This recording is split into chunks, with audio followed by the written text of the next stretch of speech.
Features live coverage of an African safari and may include animal kills and carcasses. Viewer discretion is advised.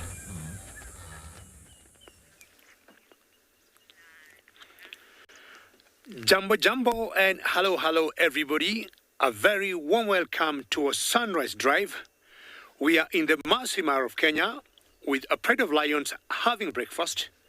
My name is David. Welcome aboard to a very own safari live from the African bush.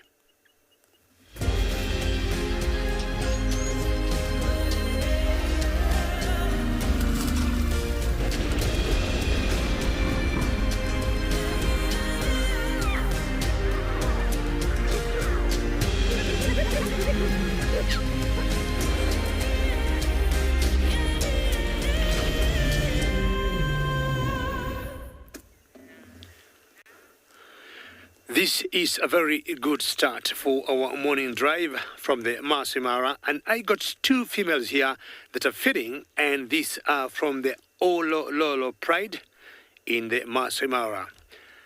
They're feeding on a wildebeest. The migration is still on in the Masai Mara of Kenya, and as I said earlier, we're coming to you live.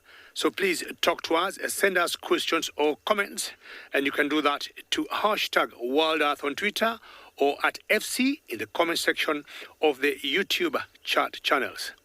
For the youngsters, you may do the same using kids' questions at worldearth.tv.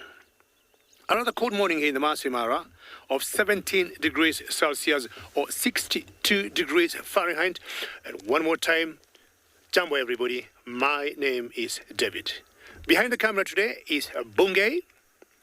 And Bungay is more happier than me, and what he's saying, he has not seen these girls for quite some time. We've been following another pride of lions that is called the River Pride, but on our way there, we found all of you these two lionesses that I think must be very, very full. You see, they seem to have disappeared in the grass, but if you look carefully, you can see them still devouring that wildebeest, which most likely they killed it in the wee hours. I'm talking of 4 or 5 in the morning. Now, the Ololo Pride is quite huge, but these two girls of that pride are always very active. One of them is very light, the one on the right, and the other one takes the normal colors of lions that we all know of. Not sure where the other members are, but I can tell you, if you think of these lionesses here being almost, 190 or so kilograms, or almost 350 pounds, don't be surprised, both of them, devour these wildebeest to pieces. What they're only going to leave behind will be the bones for the scavengers of the hyenas. They'll eat, stop, look around. The closest concern from here would be some group of hyenas from the Olololo clan, but as yet there's no sight or sign of them. Well, ladies and gentlemen, we shall be coming to you this morning from multiple locations, and we'll be going to one of them before you see me again.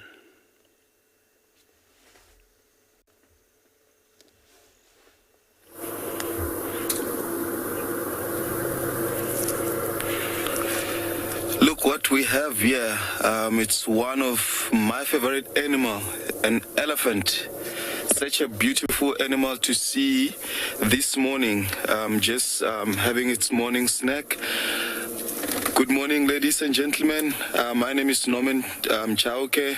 Welcome to Eco Training Prideland Conservancy. So it's such a beautiful morning. We just observed the sunrise not so long ago. It's still beautiful. Weather very chilly.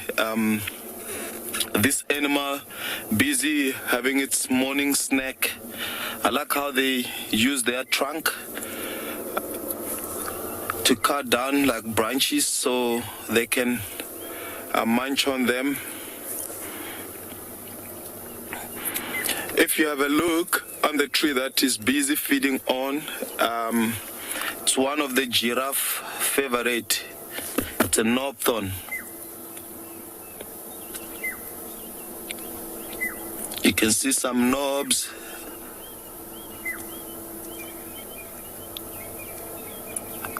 Very useful tree, very useful tree.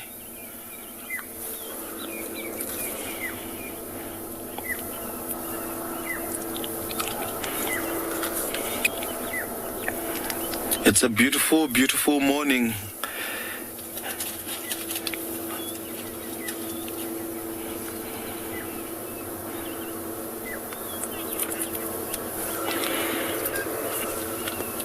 I'm sure this area will probably head in this direction of Ndlovu Dam or Leopard Dam, which we're not very far from.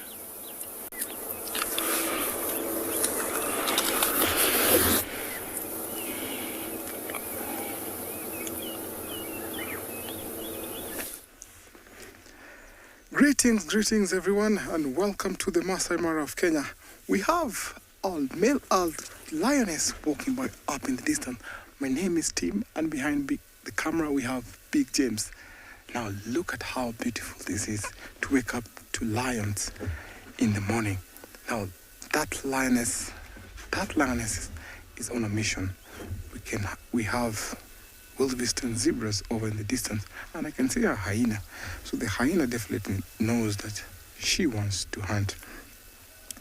Now she's been following the lioness for about 25 minutes. You can see the lioness is trying to see if her sister will join in. This is what sometimes spook lions and make lions not go for hunt, because when the prey notice that the hyenas around, they definitely might know that the lions are around. So the lioness is just behind a bush. We just missed out on a male lion that went hiding into a bush, and hopefully she might get lucky. Those wildebeest and zebras are not aware of her presence. See how she's walking slowly towards them. She's looking back, see if she can find her sisters or locate her sisters. Hyenas have to keep a distance away from these lions, because when they counter each other, it could be fatal and sometimes can go up to death. See how she's walking. Seems like she's not interested with the zebras and wildebeest, but she's actually not showing herself off. can tell she's following something by the way she's looking on the ground and also sniffing the central left by the other lion that went past.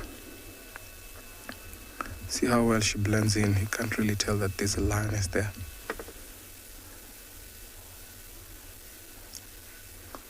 All the wildebeest are not aware, but the hyena still has to watch, because if there's another lion within here, then the hyena is in trouble. Look at how she's staring. She has to keep an eye on the lion, making sure that the lion goes away. So hyenas are also clever, because when they're following the predators like lion, they know that they might get an opportunity if one arises, especially, the lioness has decided to go back. What are you thinking, girl? See the ears bent backwards? Seems like she's seen something. So she has to go around, maybe. Is she deciding on whether to hunt or not? Let's see. Yeah, possibly. Might be one of the reasons. See, by the way she is crouching, seems like she's up to something. Also seems like she's following a central. Oh yeah, or maybe she's going around to follow those wildebeest.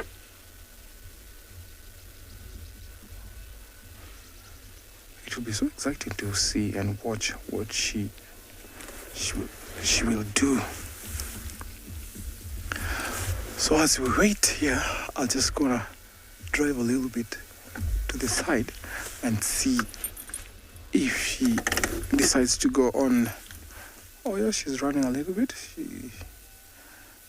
So let's wait and see what she will do.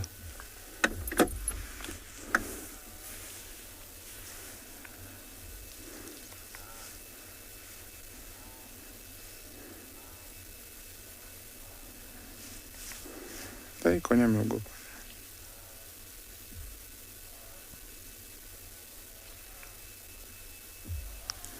Anaogopa nini?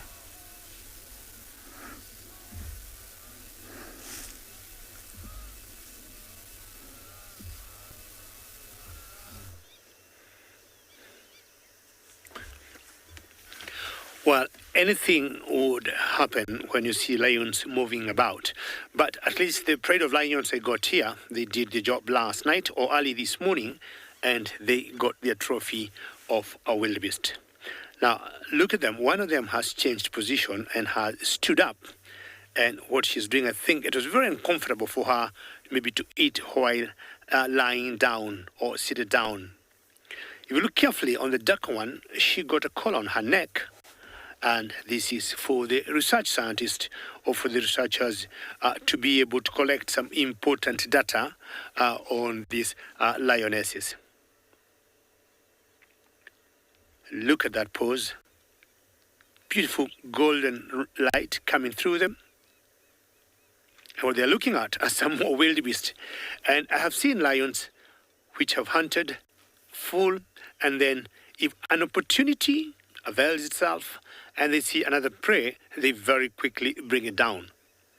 As much as they may be full and they won't eat it, they just kill it, or they hunt it rather, and leave it there. If they get too lazy along the day and they don't have the energy to hunt, then they're going to eat what they have hunted. So look at that one trying to swallow. I'm not sure those internal organs of the intestines she's trying to swallow. It can't go through. She can't chew it. They tend to shear and sinew the meat, because cats are not able to grind the meat or chew it nicely. Just cut it in small little pieces and swallow it. There's always a third female with these two females here. Not sure where she is today. Are you going for a drink? And all that call you're hearing is coming from a lapwing.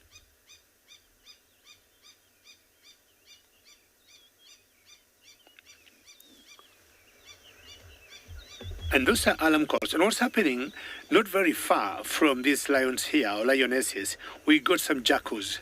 And the jackals, what they'll be doing, they'll be waiting for these lionesses to leave the carcass, and then they're going to come in.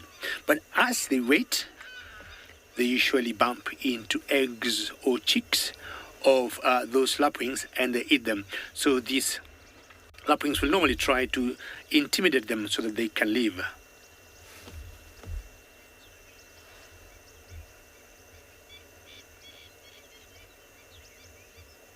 Tanbe, you were asking about the collar. Now, I think what will happen, once the researchers are happy with their data, at one point they will remove it, because they will always want to get the behavior, one of this particular lioness.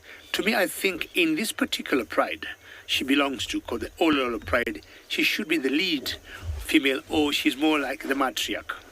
Now, being the dominant female, she will always lead the other lions. You see how she's looking? She's always very alert, and she's looking at some other wildebeest at a distance. And after some time, once they get enough data, they'll definitely remove it. Apparently also, the collar helps the researchers to know the location of the pride or this particular lioness, because in general, where she will be, the rest of them will still be in the same area. Look at her belly. I may bet she's not pregnant, but she's just having a massive, I would say lots of pounds of the wildebeest in her belly. Look at her tail. It's always between a communication between the brain and the tail. And lions in general communicate a lot using the tails, their ears. So one of the members have left, or one lioness has left. Not sure she has gone for a drink, but I'm going to spend quite some time with them here this morning, as we'll be taking you to another location.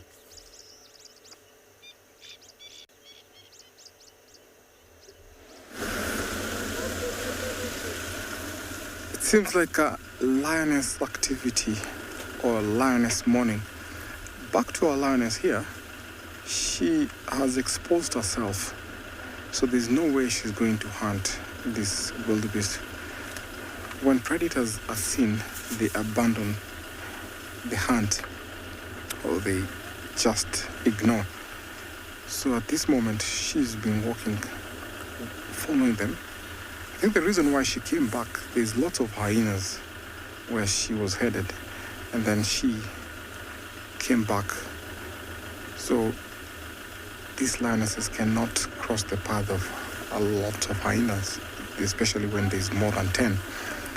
They can sometimes attack her. So she's walking slowly. I'm sure she was following the other lions, but unfortunately, because of herself being exposed, she cannot hunt actually right now. Look at how they are watching her. Now there's what we call comfort zone. The reason why these animals are running away, because they are actually on their comfort. We have what we call flight zone. So they are on their flight zone right now. They are running away because they can see the predator. So sometimes if the predator wants to attack, they have to do what we call a surprise. Because prey has sharp eye, and because of the predators using the wind direction, they have to judge how they approach prey. The comfort zone limits how these predators will attack. Now, because they can see the predator, there's no way the lioness can go and surprise them. So she'll continue walking until they know that, or they cannot see her at all. But as long as that she's within their sight, they'll keep on following her. Seems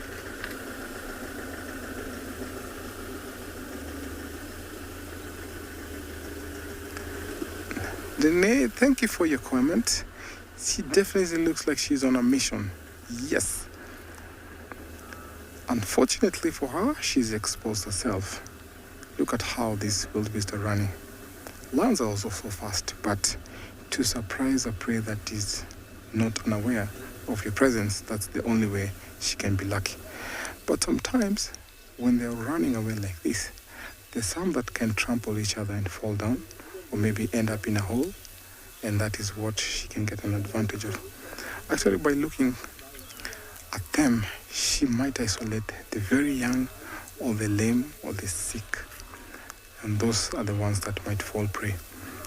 So while they're running up and around, they have to make sure that the calves are away from the lion. So the mother wildebeest has to be in between the lion to protect the calves. She's still back on a mission. By flicking her tail up shows that she's ignored. She's not going up for it. So oh, look at that cattle egret that flew past. Lots of cattle egret this morning.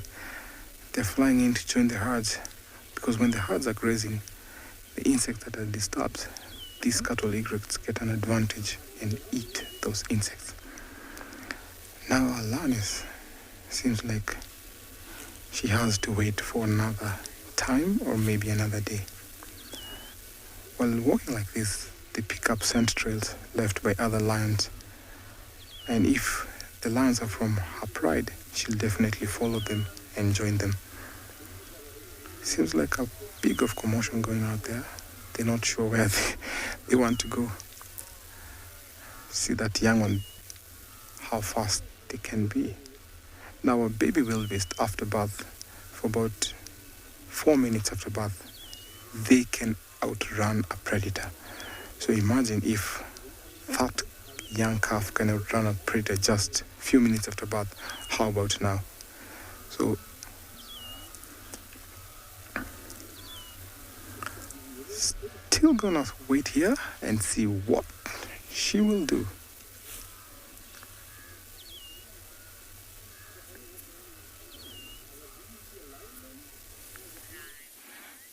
Good morning and welcome to And Beyond Ngala, where we have just found a young male leopard feeding on something.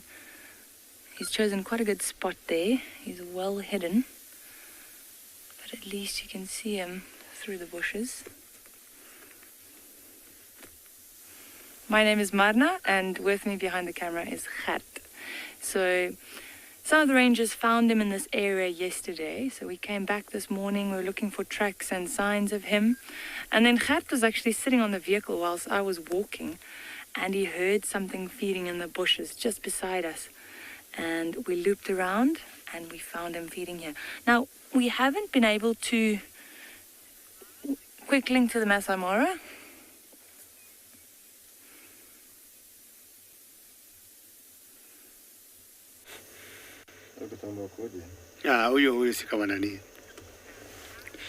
Now, ladies and gentlemen, what this one lioness, which I think is the dominant in this particular pride, is doing, she wants to stash her kill in a different area. Now, she just moved it a few feet from where they were devouring it before, and she dragged it. But I thought, she thought it was rather heavy. And I think what she wants to do is to reduce the weight by eating a few more pounds, and then the bush you see behind her, she wants to go and stash it right there. And the whole idea is to keep it as fresh as possible, conceal it from mainly hyenas, or possibly, I would say, vultures, but more so mainly hyenas, because the lionesses can sort the vultures. Hyenas is always quite a challenge. When you see hyenas ganging up, anything from 6 hyenas and above, these girls are going to leave the kill. So she did a few feet, and I think it was too heavy. Dropped it. I think she wanted to reduce the weight, and then just push it to that, I think, skipper's bush behind her. And that is where the sister, or the other lioness, has gone. Initially, I thought she went for a drink, and then she would come back. I saw a zebra in the background there, just moving. Not sure whether that zebra knows who could be ahead of her. Not 1, maybe 2, 3, 4. And apparently those zebras are coming towards the direction of this lioness. You remember earlier I was saying many cats, and more so leopards and lions have been known to be opportunistic, and should a prey just come so close to where they are, even if they had no plans of hunting, they'll be known to go for them. So the zebras I'm talking about in the background there,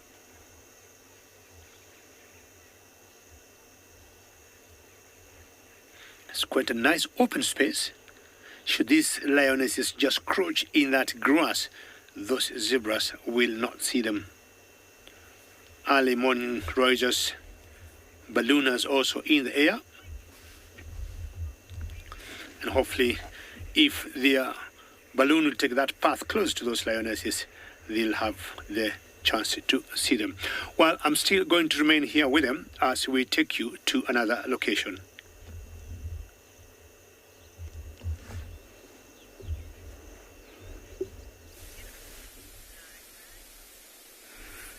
Good morning and welcome to Anbion Pinder Private Game Reserve.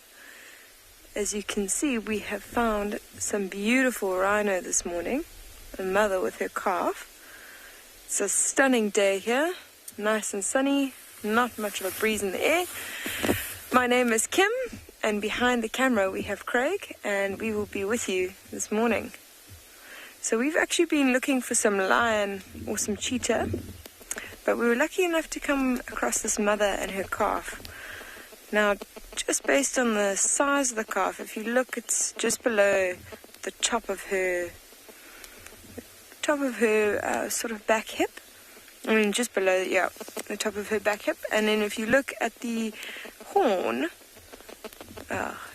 just as we talk about that, it goes and hides behind its mother. But its second horn is actually just starting to appear.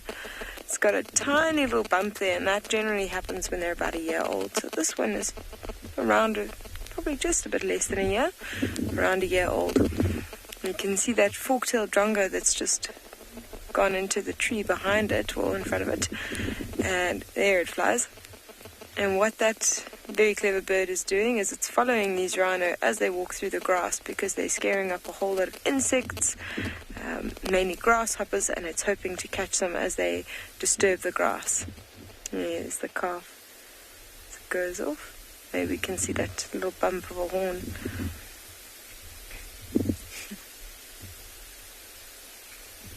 Yeah, just starting to wake up. It's quite wonderful to see rhino first thing in the morning, because compared to other animals, they do actually sometimes sleep in a little bit. So sometimes you see them getting up and starting to feed like this a little bit later than our other animals. Most animals, as the sun rises, you see them wake up and start to move around. You can see a few drongos following them. And we've got a red-billed oxpecker on the back of the mother as well. You can see the mother also has quite a bit of mud on her on the side. So she was obviously mud wallowing yesterday. And I'm sure you know this, what that serves to do is just sun protection and also protection from parasites. So the myth, a lot of people think that the ticks get caked in that mud, and then when they rub off on a tree, that the ticks leave that way. And it's actually, that's not the case. It's more a sort of friction, the friction that's generated from it. It's like a body scrub. So they get this lovely, granule mud on the side, and as they scrape it and rub it against a tree, that friction pulls off any ticks, and that's how they get rid of them. It's funny that the calf, there's no mud on it, so obviously it wasn't mud dwelling while the mother was. So beautiful to see these animals first thing in the morning. So what we're going to do is we're going to carry on heading into an area where there was cheetah seen yesterday, and hopefully we have some luck this morning.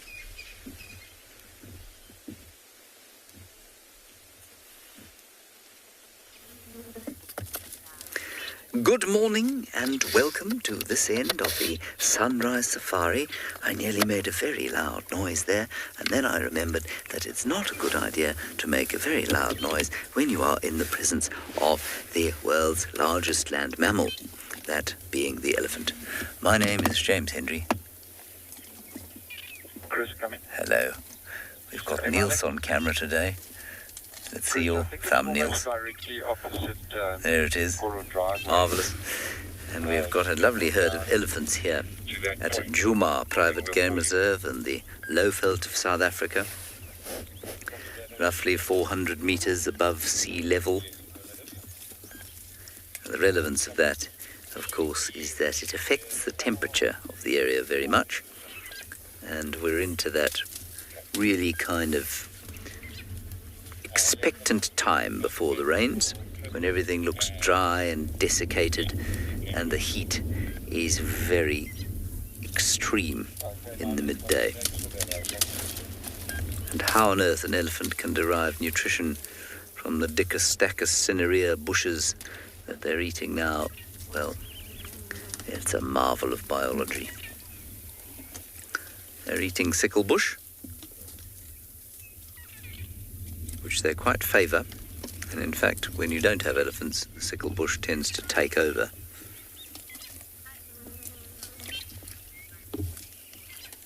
Well, Megan, that is wonderful. I'm very pleased that you love some ellies in your morning. I love me some ellies in my morning as well. So we have that in common. I'll take ellies any time, really.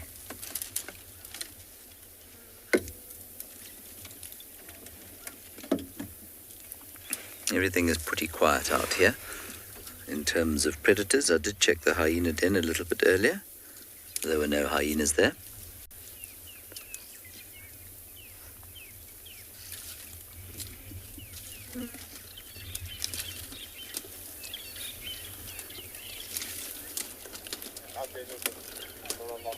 We'll probably sit here for a little while, see what's going on. There are some lion tracks in the area, but we'll enjoy the elephants for a bit longer.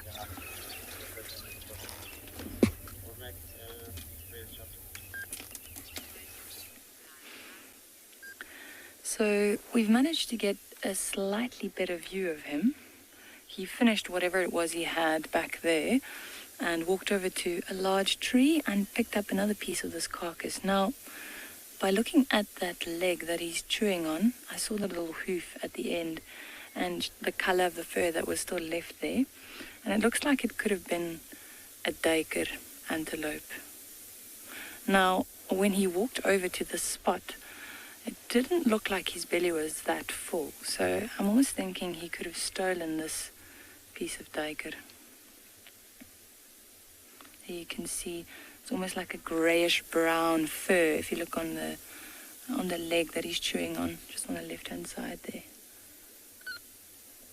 But leopards often scavenge. They're really opportunistic, so they'll catch pretty much anything. I've seen them eating insects, small mammals, birds, and then they'll scavenge if they can. If there's something hanging in a tree and there's no sign of another leopard, they'll definitely try and take it. Nice little morning snack for him. I remember earlier I mentioned that this was a young male leopard, and how I know that is because him and his mother and his sister, they frequent this area, and also you can tell that it's a young animal by looking at that nose. So you can see it quite clearly now. The younger animals generally have pink noses, so it's the same with leopards and lions. And as they age, that nose will turn completely black.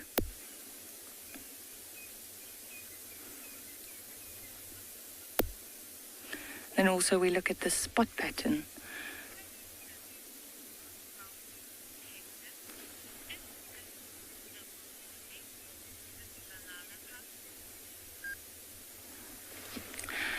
I missed the name there, but is this the Makoti or the Shitsalala young male? This is the Shitsalala young male.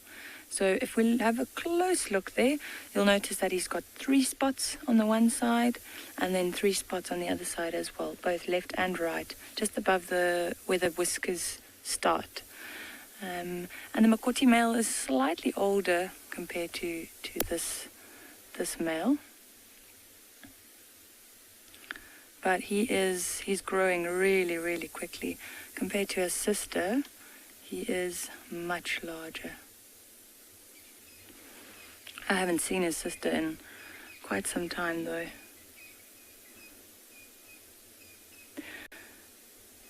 We have been seeing him catching a lot of things by himself though.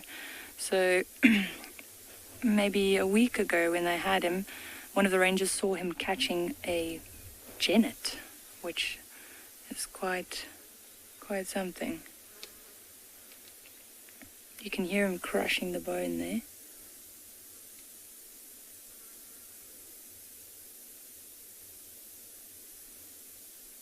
So he's almost a year and a half old, and generally they'll stay with their mothers for about 18 to 24 months, after which she'll kind of kick them out and they have to fend for themselves. So he's close to that age now where he's going to have to go off by himself. And I think he's more than capable of looking after himself already.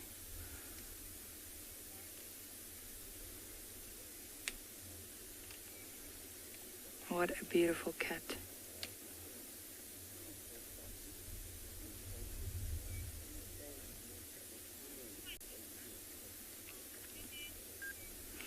We're going to stay with him for a little while longer and just see what unfolds here.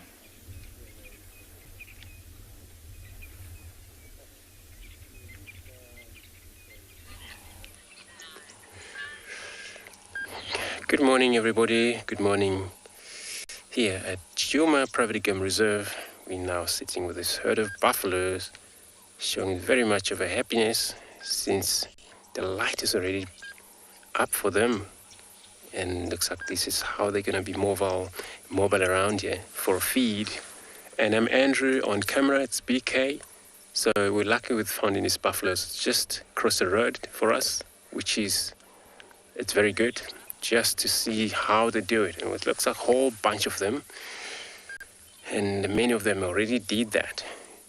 And then this is probably, they will continue to do that just because of the water.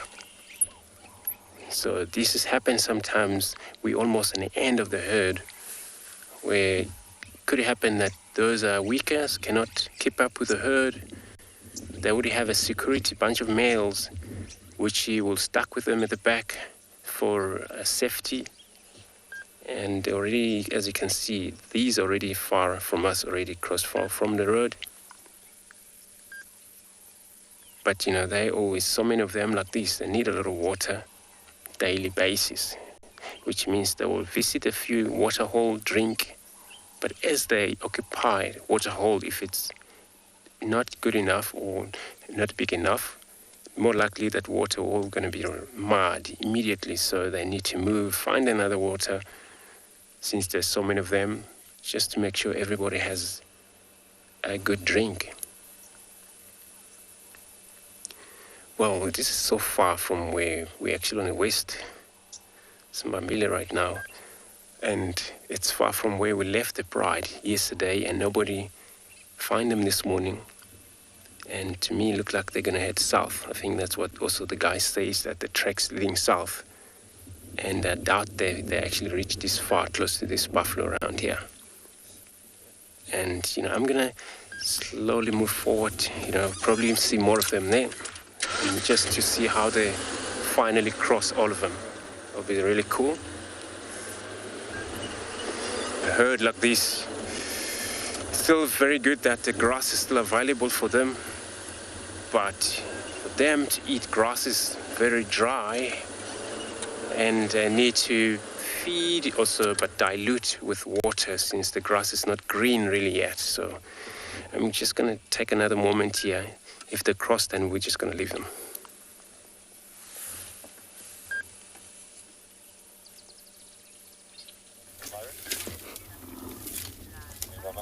We've got quite an interesting little situation here with the youngster behind that elephant, the big cow that we're looking at, trying to suckle and he's making little groaning noises, and if she doesn't let him suckle, he'll probably start squealing and make this horrific screaming sound that makes you think the world is coming to an end.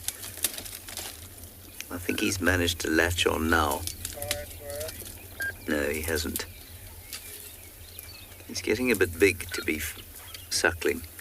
Well, certainly not suckling full time. Although his mum is clearly lactating, you can see that.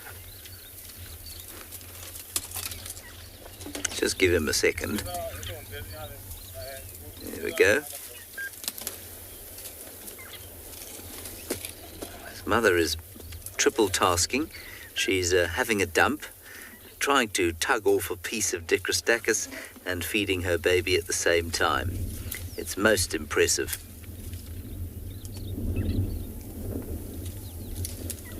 I think she might be slightly constipated. The tail is being held at an angle that suggests disquiet in the bowels. Oh, it's back again. Maybe she's all right. Oh, no, it's just a trunk. Sorry. I thought that there was another youngster lying down, but there isn't. It'd be a hell of a place to lie down. Very peaceful group of elephants. Now, a rumour had it that the Nkuhuma pride was in this particular area.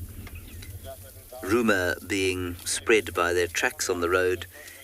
I am not convinced myself, not because the tracks are lying, but because that's very close to where they were yesterday, and if they moved last night, unless they killed, I can't believe they'd be this close by. But maybe they killed something somewhere around here.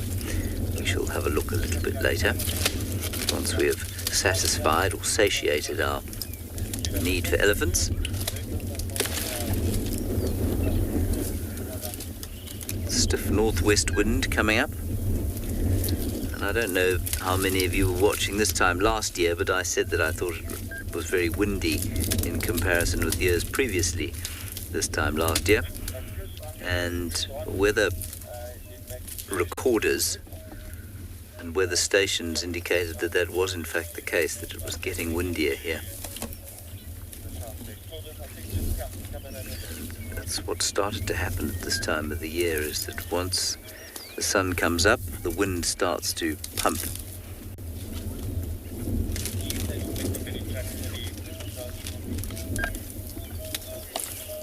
I don't think you can really make that comparison. You know, we used to say that 7 dog years made up a human year, and all that's doing is basically taking the benchmark as the average human lifespan of roughly 70 years. And so a dog that was 10 human years old was 70 dog years old. But of course, I suppose for a dog that's roughly correct if we're using humans as a benchmark. And the same degree of aging for elephants is probably very similar as it is for humans. So for elephants, it would be a 1-to-1 thing. So if humans are the benchmark, then 1-to-1, or humans are the reference point, not the benchmark. If humans are the reference point, the elephant lifespan is roughly similar to a human's lifespan, although a human being is potentially much more long-lived than an elephant. So let's call it 9 human months to an elephant year.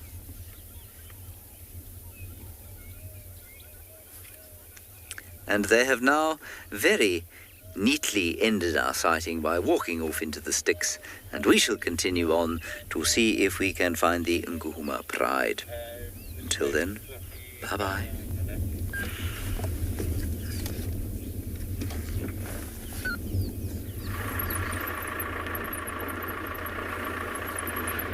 Very warm welcome to everybody.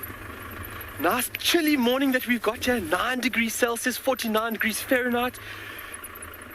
And we have just stumbled along 2 male cheetah.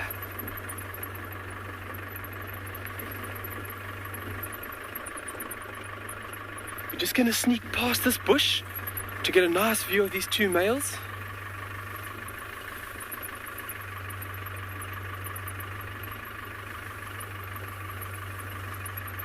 And what amazing light we have now to see these cats. Oh, look at this. Is that a painting from my dreams? Oh my word, how incredible. We're just making our way out west. It's a bit windy today, so we're going to change tactics and look for all the smaller things, look for a few tracks here and there. And on the way, oh, a little bit of play there. It looks like they're going to a specific point that we know of. Male cheetah are very, very territorial, and they're heading to a pan that's just to our southwestern corner over here. And by behavior, they're more than likely going to go mark at a specific tree that they use every single time that they come through this route. These boys cover a route or a territory of about 40-50 kilometers, and every few days they use the same route. Let's move up just a little bit through these bushes here, obviously keeping our distance from them, just giving them respect. That's obviously very, very important. I hope everybody's great and having a fantastic weekend. I've missed everybody.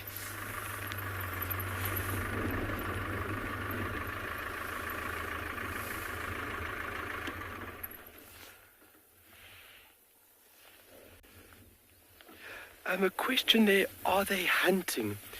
You can see from the body language that these cats are just moving from point A to point B.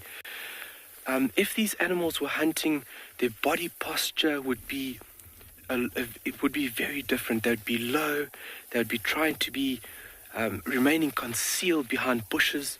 So they're more than likely just patrolling, remarking, freshening scent marks. Oh, look at that tail up. He just scent marked on that tree. So male cheetah will demarcate their territories via urine and as well as dung. And cheetah have very specific points within their territory that they mark every single time. And when we get around this corner, I'll show you exactly how long a specific point can be used for. How beautiful.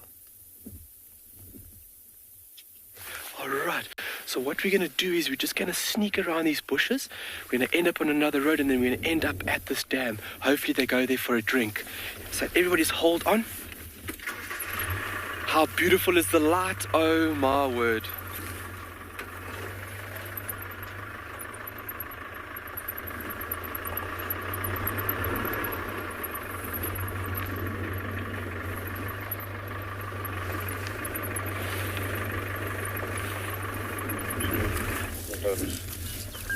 Well, we just drove down the road and there was a lion, covered in blood. I'm assuming a member of the Nkuhuma Pride. They definitely killed, I think, probably relatively recently. They're not more than 200 meters from where the elephants are. And I say they, this is the only lion we've seen so far. But you can see covered in the viscera of an unfortunate prey species.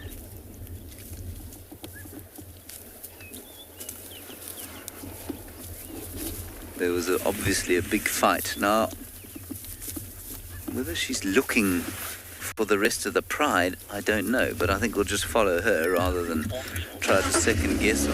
No, hang on a second. There we go.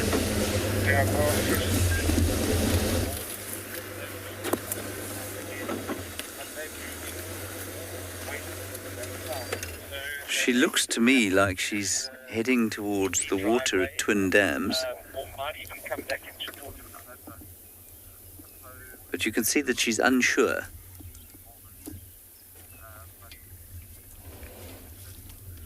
And I don't see tracks of any other lions right here.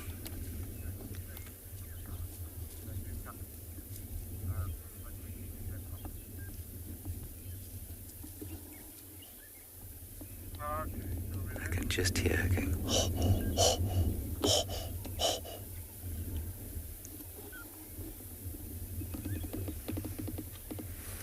Very cool. Just watching to see if anything else comes out the bushes.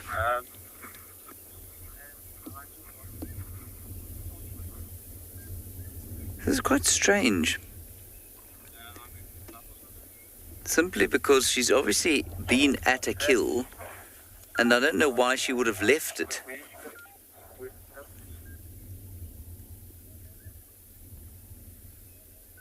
Unless it was to go and fetch cubs, maybe?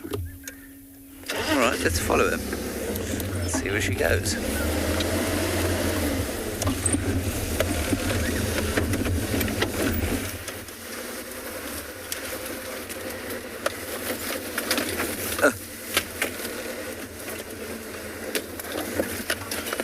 Okay, well, we'll continue and see if she's got anything to show us other than her bloodied visage.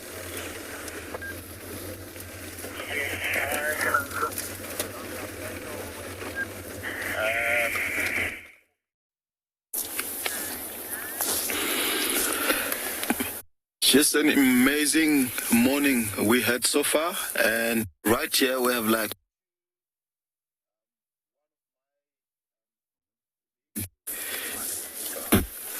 big eagles, two wallback eagles. These are summer breeding visitors. So apart from other eagles, why these our old, so you're looking at that round head, big, like back, and like that beautiful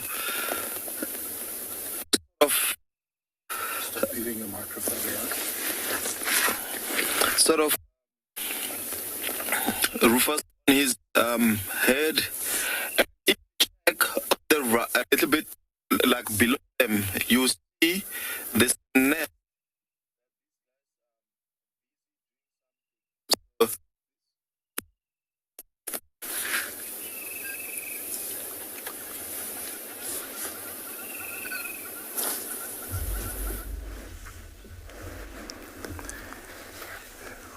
Now we have some vultures here. We have the Ruppel's griffon vulture. These vultures, they're not seated here because waiting here because they have a meal. The reason why they're here is because they are warming up. It rained last night, so their feathers are soaking wet. So before the vultures fly off after the rains, they have to warm up and dry off so that they can be light enough to soar up in the air. And before the thermals come up, they use the thermals to soar up in the air.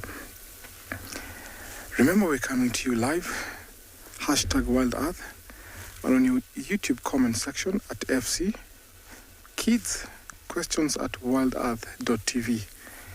These vultures are unique kind of creatures such that they play a vital role in this ecosystem. If you're not for vultures, we'll have had lots of diseases and problems arising from the carcasses that are left behind after the scavengers and the predators have devoured or killed those prey. Now, we have what we call pecking order. We have the biggest vulture, which we call the lappet-faced vulture or the Nubian vulture, which is the one that arrives first on a carcass, and then second by the Ruppel's griffon, the African white-backed vulture, and then the rest of the vulture, followed by the last one on a carcass called the hooded vulture. Now, because of that, when the problem arises, you find that in most places, farmers have killed lots of vultures. This problem has arisen because, like in the Greater Mara, we don't have a fence. Sometimes the predators become opportunistic and they walk into the neighboring villages. In that case, they end up killing cattle. And because of that, the carcasses are poisoned. And when they're poisoned, these vultures are the first ones to fall victim, and hyenas. So the vultures are rendered to be vulnerable and almost endangered because of their numbers going down. In other places like India, you find that this number of vultures went down and became a big problem. So when you find vultures out here in the wild, I get so happy because I know that if they control their diseases. Vultures have a very strong stomach such that they can also digest anthrax. As we wait here, let's see what we found out next.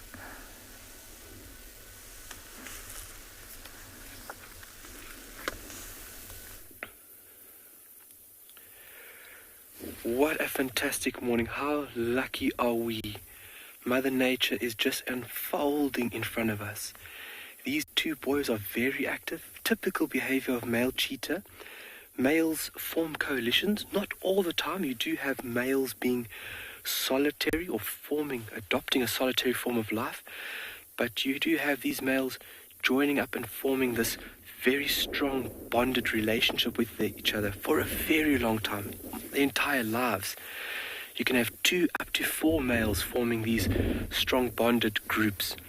And what these males are doing now is just moving around and scent marking. The one brother was actually scent marking on top of the social weaver nest that has fallen. You can see the one brother was rubbing his neck on the side of that social weaver nest, just depositing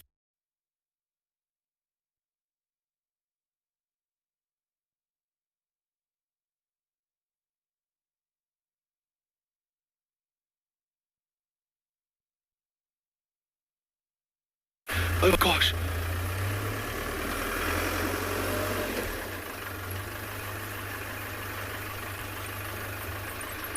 Just give me 1 second, guys.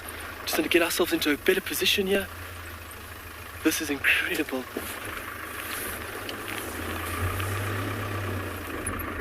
You don't get to see this very often. Oh, it's a little bit branchy. But there is a cheetah in the tree on top of a social weaver nest. I think the father might have been a leopard. So this is typical of cheetah in the Kalahari, where they will get onto these magnificent structures and actually scent mark and deposit urine and dung on top of these nests. And it's a very clever tactic, because the higher that scent is, the further that unique chemical signature is going to travel, and the more other individuals will pick up that scent. Using your senses, especially your nose, is a very important tool in the bush. And it plays a very important role, especially for one's ID. Okay, he was graceful getting up. Let's see how he gets down. Oh my word. Incredible. And we spoke the other day about just having this blank canvas every morning. My heart is pounding in my throat. I can feel it. Really lucky. But what a magnificent animal. Look at that elongated hind leg, that thick tail. That was really cool. And how amazing that we got to see that together. That for me is the most special thing about being a guide, is understanding and appreciating wildlife and the diversity that this big, beautiful blue planet has, but then enjoying it with people. I mean, I can freak out by myself, but freaking out with you guys is so much better. So definitely just moving around, rescent marking. If they were hunting, back to that question, you see that the body posture would be a lot more different.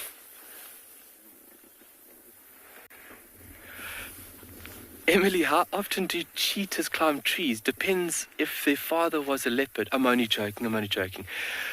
It's with males like us being territorial is quite common within this area. They would climb up into trees like that to get a high point to deposit their scent. They would go onto rocky outcrops. I've viewed that quite a lot, them going onto rocky outcrops and depositing scent. But climbing up into a tree like it is for that specific purpose, or to get an advantage point if they were actually hunting. To get up onto that spot, you can see a little bit further as well. So really incredible behavior to see. So what we can do is we can turn the vehicle around and we're just going to scoot around this bush and see where they're going and what they're doing. Oh.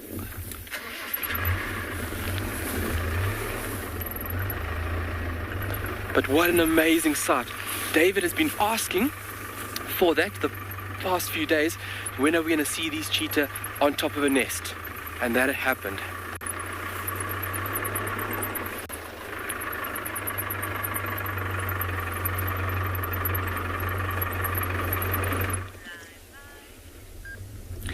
So we unfortunately had to leave that young male leopard for other vehicles to also come and view it. And just around the corner, we managed to find a young giraffe and its mother. So on screen you can see the youngster. Still quite small, and if you look at the head, you'll notice that those two little horns on the head, or the ossicones, are quite fluffy at the tips. You usually see that with the babies. Very, very cute. Now those little horns, you can imagine it would be quite uncomfortable for the mother if those horns were like that when she was giving birth. So when giving birth, those horns are actually, or at birth, they're not attached to the skull. So they'll come out and it'll pop up, and it's actually cartilage then. And then only later on it'll ossify and it will attach to the skull. It's pretty much just bone covered in skin.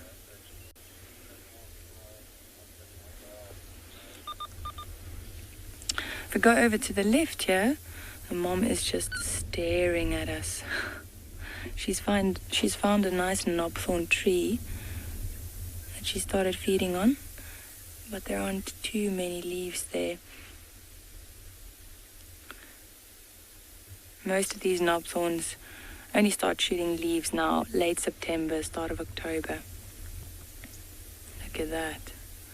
Now notice her long eyelashes as well. So when she's feeding, especially on something like a knobthorn that she's interested in there, when she pushes her head into the bush, you know, those eyelashes actually act as I guess you could say, a sensory organ. So protecting her eyes from the spines and the thorns.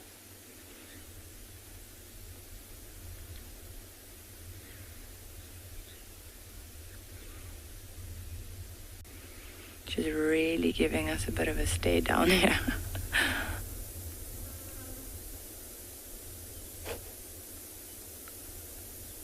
Now, if we look at the horns of this female, you'll notice that she's got quite fluffy tips to the horns as well.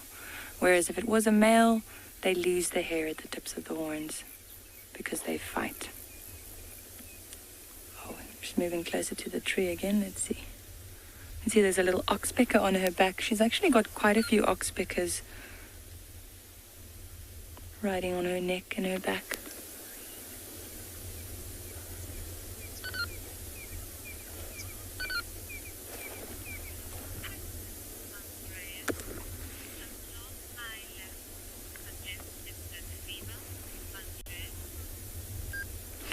Andreas, those long eyelashes suggest it's a female. Well, maybe in humans, but not in giraffes. The males and the females both have long eyelashes. Like I said, it actually serves a purpose. You know, it protects their eyes when they're feeding on something like this knobthorn here. But that's also why they have those long tongues. You know, those tongues are about 45 centimeters long. So that helps them so they don't have to push their heads into those thorny bushes. So they can just bring the tongue out, wrap it around a branch and strip the leaves off. She's not taking her eyes off us. Very curious. see the tongue.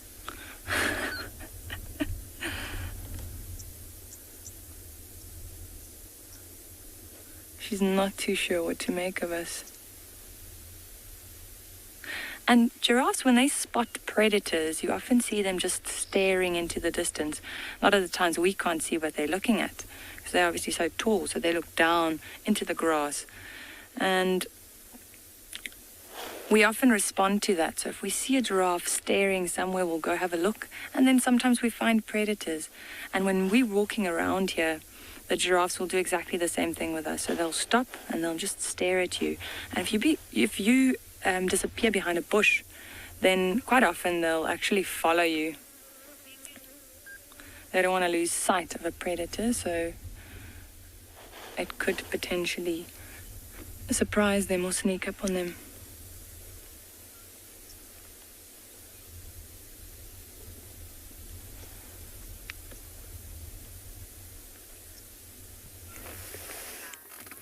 Well, there is the rest of the pride. They are lying here in various states of corpulent repose after a thoroughly good meal sometime last night, and I think obviously the one that we found was a straggler eating up the last of the kill. And if there was a male with him yesterday, there wasn't there, Niels? Yeah. I suspect that he is probably still with whatever was killed.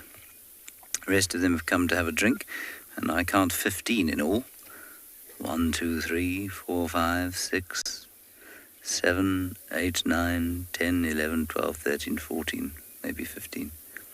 Yes, 15. 15 lions in a satisfied Saturday morning snooze. Some of them are having a drink, some of them are having a clean, most of them are doing nothing at all.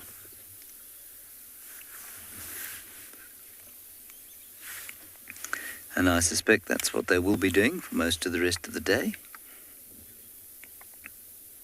They'll probably just move to find some shade and also, no doubt, relieve themselves after yesterday's meal. And unlike us, they won't be affected by the satanic odour that will come off whatever they produce.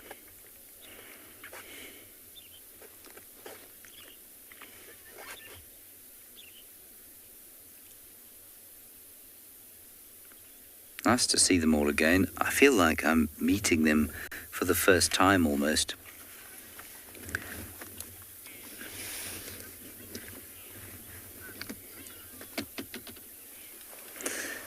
Hello, Nail. Is that your name? Nail?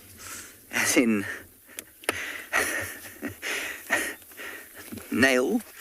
As in something you would hammer two pieces of wood together with.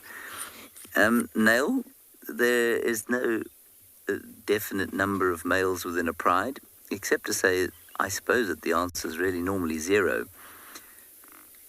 Males don't strictly form part of the pride. They are extra to the pride. The pride lives in a territory, and the male's territory will encompass 1, 2, or 3 pride territories, sometimes even 4.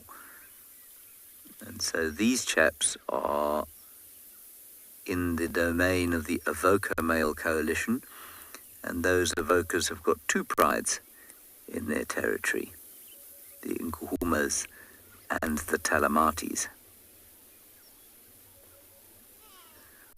Although word on the street is that their position as predominant males of the area seems to be under threat from various interlopers.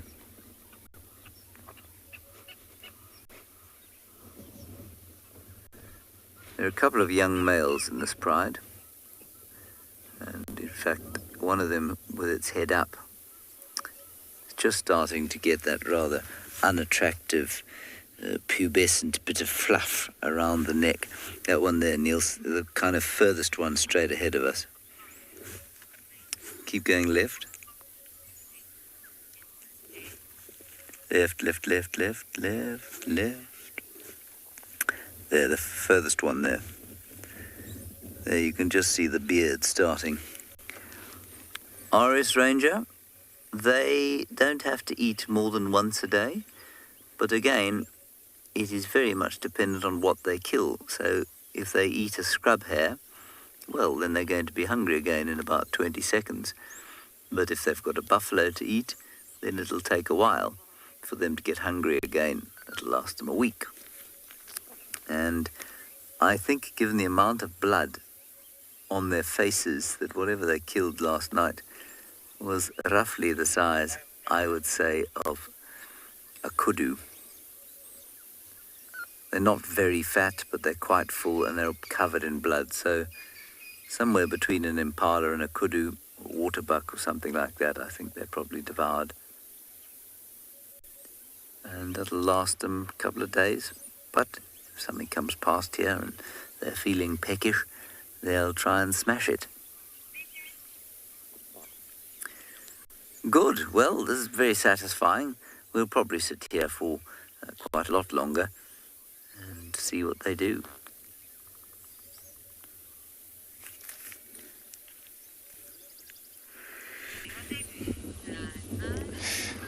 Beautiful. So, yeah, I thought I'm gonna roll and leave and forget about this herd of buffalo, but as I was trying to roll down, and then this a young buffalo is left behind, but the mother, interesting things that the mother's still around also, and the rest of the herd turn around and just to investigate what's the problem. I think it's been left behind for quite a while. By looks like it, probably it's limp, and that's why it's not actually always within the herd. But they're well taking care of each other, and that's why the rest of the herd finally turn around and walk back across the road again, and I've seen them come back in and out of this place. And then this is, how sometimes they become vulnerable if it's the carnivore species here trying to hunt them. This will be one of the animals that will be actually able to be killed first. Even the mother's close by, but if there's a bunch of lions come in, she won't actually fight them. Unless the whole herd, because they're not far away. It's got to be, maybe she has to make a lot of noise, distress, since it's painful to die. She wanted to move, but looks like probably the back leg broken or something happened there. Oxpecker sitting, red-billed oxpecker sitting on top of this little animal, trying to feed Ellie as much as they could. Whatever the mission they were taking, I think it's going to be delayed since one individual animal is sick within the group here. So this is one of the things that when you cooperate, social, like elephants, like buffalo, take care of one another. You can see the leg there, looks like it's with the growth, as you can see in there. I think that's what the problem. But yeah, it should be fine, because this herd, I think they're all just going to wander around here. It moves now towards the mother. But yeah, that's serious limp there. So I didn't want to go between the mother. Last time the mother was on the side of the road and the young one was kind of separate.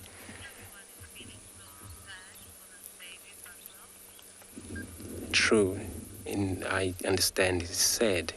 But now what I'm now happy about is that the mother now able to wait enough and then get the baby able to move together towards the whole herd. And now I'm also happy I was able to move forward. Happy that nothing was about to happen here. The water is a serious issue. They have to drink quite often. So you see the rest of the herd will push to drink, and they'll always, since it's a big herd, doesn't matter how far water is. They'll probably won't go down to drink, and those, half of them will stay within this area just to secrete this young one. And they were able to take turn. Those that haven't drink, because not only mother will take care of this baby, everybody in the group for safety, and they have to make sure everybody's okay. So as you can see here, the young one disappeared right in front of us following the rest of the herd. I'm going to move, that way. That's where the whole herd is, I think.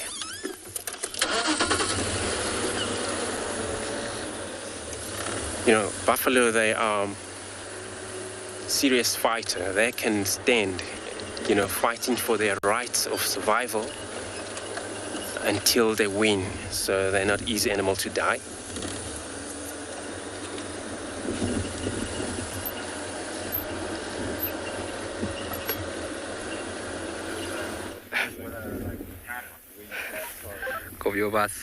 Copy. Good morning. We have found a nice sunny spot, and we have decided that this is where we're going to enjoy the beautiful warmth of the sun. You can see the one brother in frame there, that eyes are slightly closed, but just like the mother cheetah that we've been viewing with those 3 little cubs, their senses are finely tuned into this environment. So their eyes might be closed, but hearing is kept to a high degree, and obviously that very acute sense of smell. Really, really beautiful. You can see how close these two are. Bonded quite close. To break these two or split them is quite a difficult task. They are literally joined at the hip. We have seen these two boys where they have been split from other predators, and to find each other they will call vigorously, continuously, until they locate one another. Really amazing. The bond like this is really strong. This bond will last throughout their lives. And being in a bond like this here, good morning. Oh, got angry eyes. Being in a bond like this and groups like this of males is a very efficient way in how these individuals will hold territories and defend these territories from other males. A territory for yourself is everything. Not only access to food, good food, but then also access to females. And if you think about the driving processes, nothing is more important than that of feeding and that of reproducing, sighing, and obviously allowing your genes to be in that very, very diverse pool.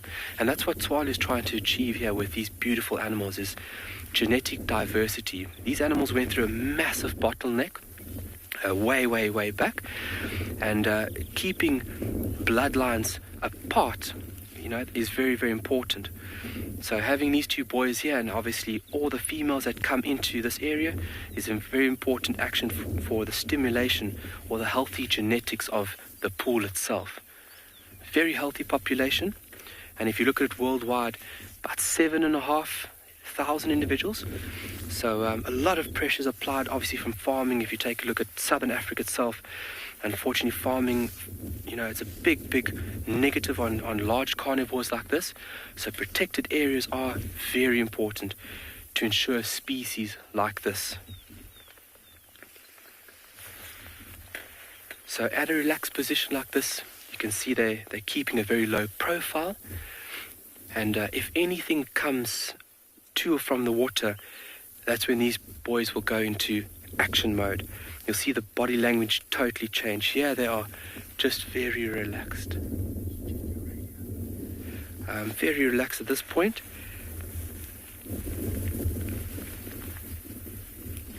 I think anybody can do with a nice bit of breakfast in the sun.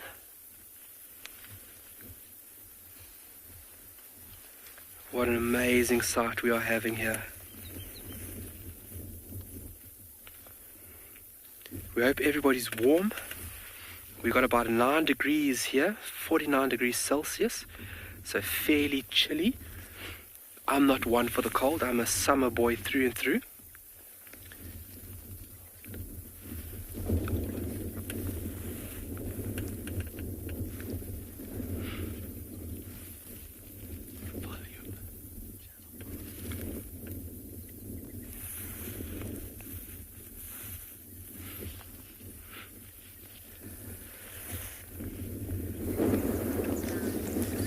Here we have got the pride from a different angle.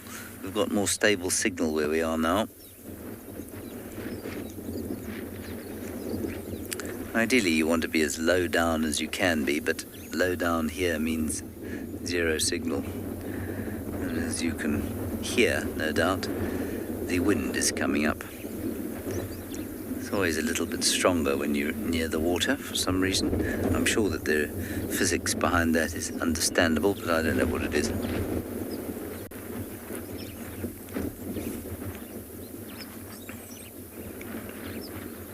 Yeah, so we were just chatting while we were off air, and I think that what we have is a pride that's eaten something between the size of a nyala and a kudu. Could have been as small as a nyala, could have been as big as a kudu. And they don't look particularly full, but they look relatively satisfied.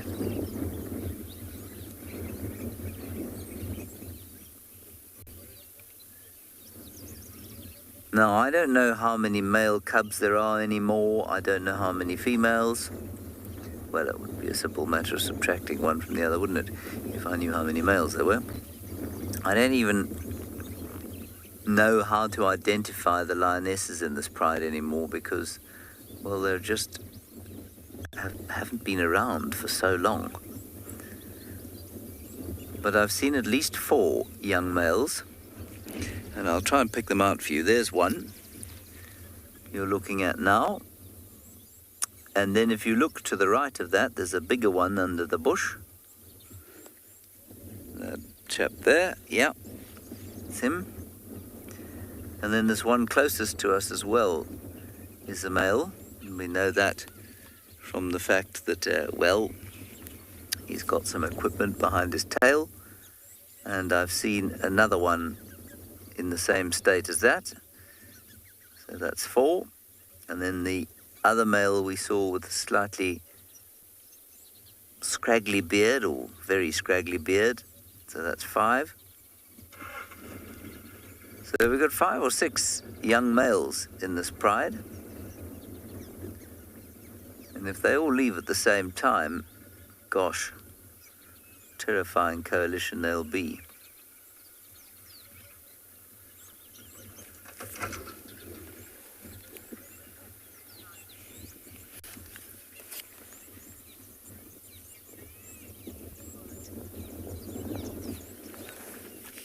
Well, Jolly Whiskey, if the new coalition that was in here took over, if they kicked the evokers out, I think the youngest cubs in this pride would be in a certain amount of danger. I think the youngest ones, I don't even know how old the youngest ones are now. I'm guessing that they are, when they're February babies, January or February. So they're about 10 months old. That's still very vulnerable. So if the new coalition took over, they'd be in some distress. They just need to hang on for another, I don't know, 5 or 6 months. And then they'd be much safer. But I've seen coalitions of males kill even 2-year-olds. So this is really not a good time for a new coalition to come in if you happen to be a youngster. When the Birmingham boys took over, they killed a number of lionesses who were just below mating age, just not quite ready to mate yet, and they killed a few of them. I forget how many exactly.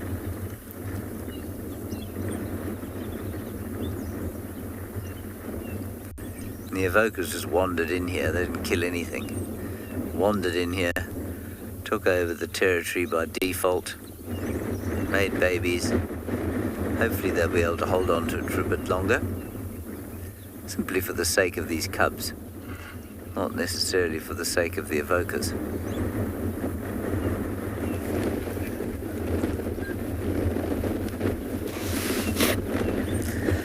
Well, we're in the right place for air conditioning here, Niels. We'll sit here in this driving wind and you head off to someone else.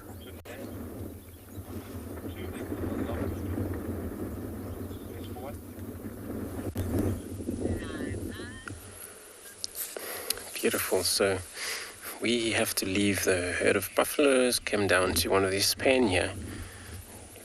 You know, find these, it looks like a female hyena lying inside the water. And for hyena to do that, it's quite common. Same to also wild dog. You find hyena, wild dogs come in contact with water and get out, or sometimes sleep for a while and move out of there. So same to the dogs, same to the hyena. When they want to, it's not actually very hot now, but they're still, happy to be found in the water like this, for them to be able to cool off. And then this probably happened during a hunt, get exhausted, since it was a very long night for this animal. The hyenas live in clan, in a group, and for them to be able to separate apart like this is due to the hunt, where 2 of them, or one single herself, or then away from the whole clan. It's kind of looking funny ear there, floppy ear. Don't know if I have ever met this particular hyena right in front of us, but she's looking at us. I don't know what could be, maybe something behind the eyes, but they're very good hearing anyway. She would. Oh, that's really cool. Thanks so much for everyone for knowing which one could be. So then, looks like she moved far from there to get this far west. This is all about hunting. But of course, for hyena, they form such a big clan, where once this clan comes big enough, maybe 30 animals in that, all separate in few groups, but they occupy such a big area.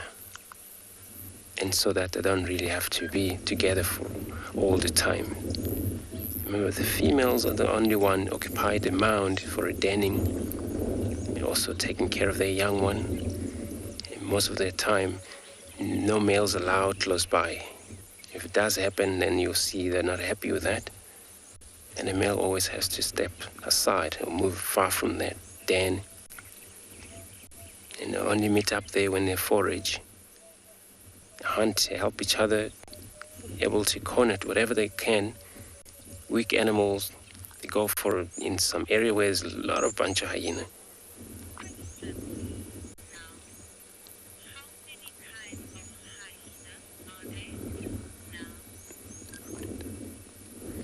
Sorry, Gwen, you want to come again with a question? I copied the name, but I couldn't copy the question.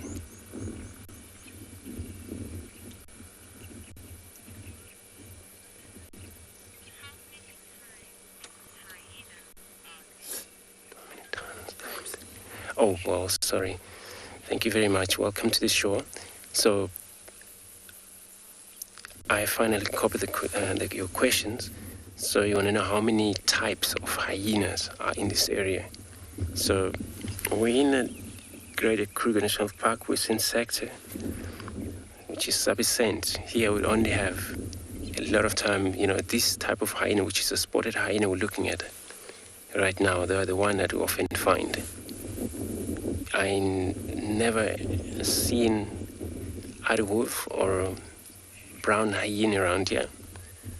And remember, those brown hyena, they more likely find them, search for, around a mound for possibly termites and things like that.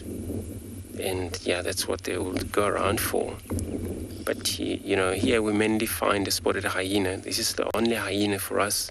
It's common to see every time you talk about, spotted hyena, crocata, which is a scientific name. And then, of course, it's got to be this type of hyena. But, shape is quite similar. Also brown hyena, they have lower back, but big shoulder. And same to this species. Also, there's the same things. They have a lower back and then a high shoulder. The reason for that, they are capable of stealing and also, carrying a heavy load back to the den. So this animal, a lot of time you see them dragging carcass back to the den. And which not a lot of animal does that. You see leopard go hunt, kill, and then possible get the baby back to the kill lines, same. But with the hyena, they hunt. A lot of time they bring bone or skin into the den. So for that, they have to carry it for such a miles away. Sometimes not even one relax or take it easy until they reach the destiny of a home. See, she's also looking at us again. Probably heard something that she's not sure about. We'll leave this hyena, look around, probably something else around, we're not sure.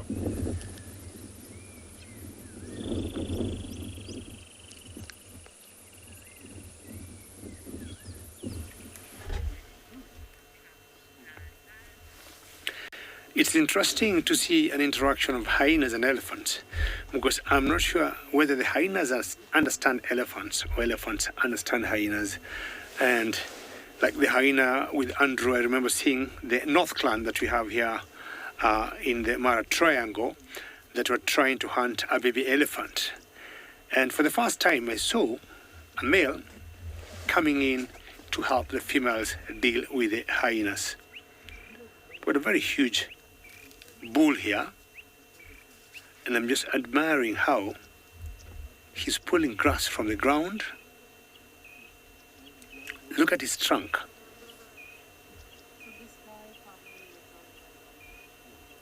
And an elephant trunk is just like an extended upper lip of his mouth, which they'll always use as a hand.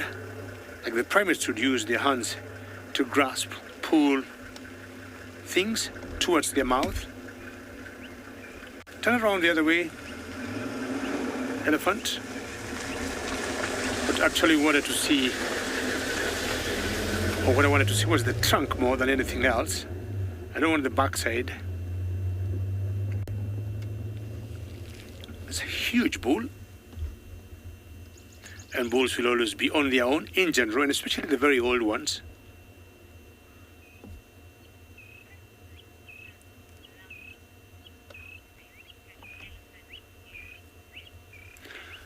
And Molava, how big can elephants' ears get? That's an interesting question. But unlike the tusk of elephants that keep growing all their life, and Molava, the ears, I think, at one point will stop growing. And unless we very quickly do a calculation and get the arithmetics of the circumference, and as far as the elephant's ears are not round, I'll give it what, about 5 square feet, just roughly, Animalava? But the ears, I'm sure, Animalava, you know how important they are to the elephant, that I haven't seen an elephant survive without the ears. We get elephants having lost tusks. We've seen elephants having maybe losing part of their trunks. We have seen elephants maybe being hurt or losing a foot, like baby Jasiri. I'm sure Animalava, you have been watching baby Jasiri. But I think I haven't seen a surviving elephant with not only 2 ears, but 1 ear. I haven't seen one. You can see all those veins there. Very good job, Bungay. All the cooling of an elephant is done in the ears. See the veins, so the blood or the heart will pump lots of blood in that particular area. And the bigger the ears, I would say, the better, the bigger the surface area, and the better the cooling. Because looking at the hide of an elephant, you can see how rugged it is. It's also very, very thick. I wouldn't think the skin or the hide would help them to contain the body temperatures. Look at that. The ears are quite delicate. And you'll always see when elephants get hurt in the thickets or in the brushes, is always on the ears.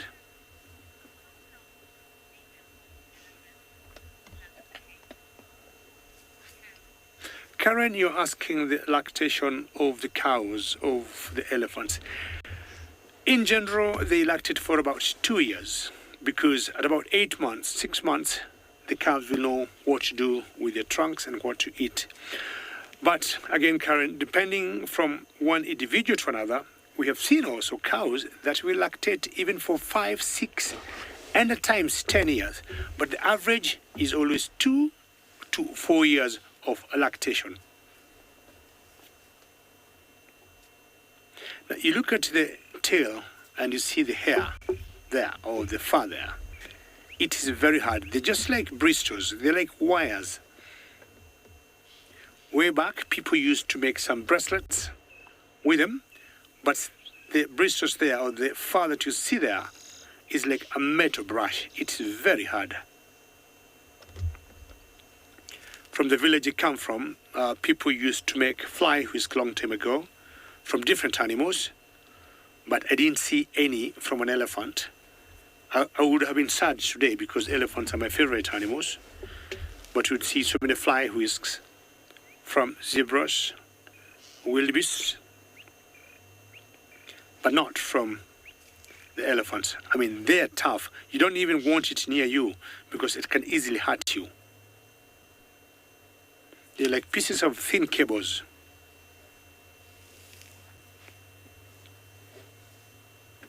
You can just hear him pull the grass from the ground.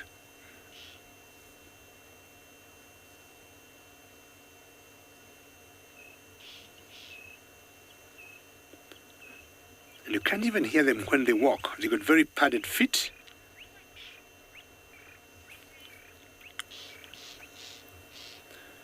And having seen earlier the two girls from the Uluru Pride, I want to now go look for the Yushu Pride that I've been seeing almost every other day at the River Pride, as we take you to another colleague of mine.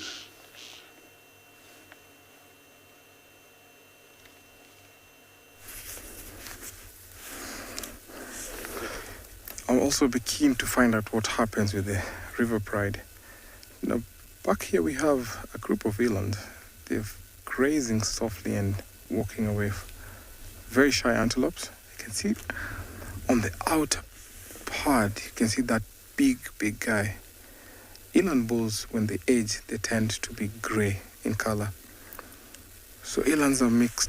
They browse and they graze. So when there's not foliage on the leaves of branches in trees, they can graze. Now, mixed herd like this happen most of the time, but you find that when females are almost giving birth, they separate themselves in forming what you call the nursery herd. But always you find that there's a dominant bull that always accompanies this kind of herds. Elands are not territorial. They form what you call home ranges. A big, fully grown male eland can weigh up to a ton, or sometimes even 900 kilos. With that kind of weight, elands can jump over 6 feet. I'm 6 feet tall, so you can imagine how high an eland can jump. Now you find that when they're mixing like this, the bulls are always respected. Sometimes fight come in. We find big bulls fighting other bulls in favor of the females. But when there's a lower ranking male within this kind of herd, they always admit to the big bulls. Also, females do fight sometimes, but their fights are not as fatal as compared to the bulls. Both male and female have horns. Unlike other smaller species like the impala, you find that the males have horns and the females don't have horns. They're very shy antelopes and also very, very fast. When they're grazing this together, you find that this kind of mixed herd, you find it becomes very, very interesting to watch as they look over for predators. So, for example, if the wildebeest down there snort or give an alarm call, they'll definitely alert the elands. So as they walk around there, they cover a big, wide range. They're known to travel even over kilometers to find water.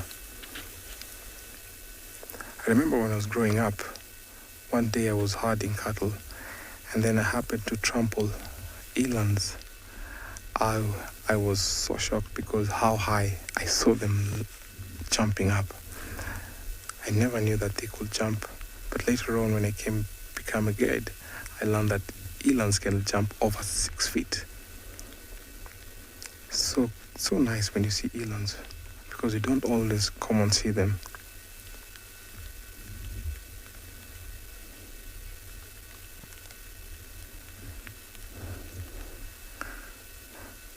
Thank you for your comment. Yes, in comparison to the size, the wildebeest look like miniatures. So we can see that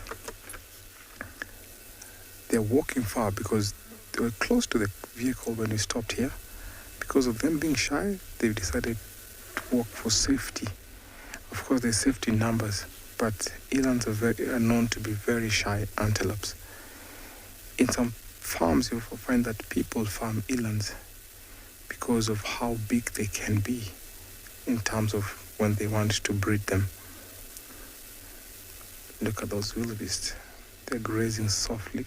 We can hear some hyenas calling over in the distance. I think maybe that's a contact call. Oh, there's an impala there. That's a ram impala. He's been kicked out. He's formed his own territory. Or maybe he wants to establish his own territory where he can welcome some females in the territory. But you find that when impalas are ousted out of their herds or their harems, they become solo. And most of the time you find that leopard kills are consisting of impalas. These impalas, sometimes when they're by themselves, they fall prey to those kind of predators. So this guy will have to wait until the next season where he'll try at least to go and conquer a ram in a harem. Now as we wait here, let's see what the zebras will do, because we can see some other zebras approaching this sighting.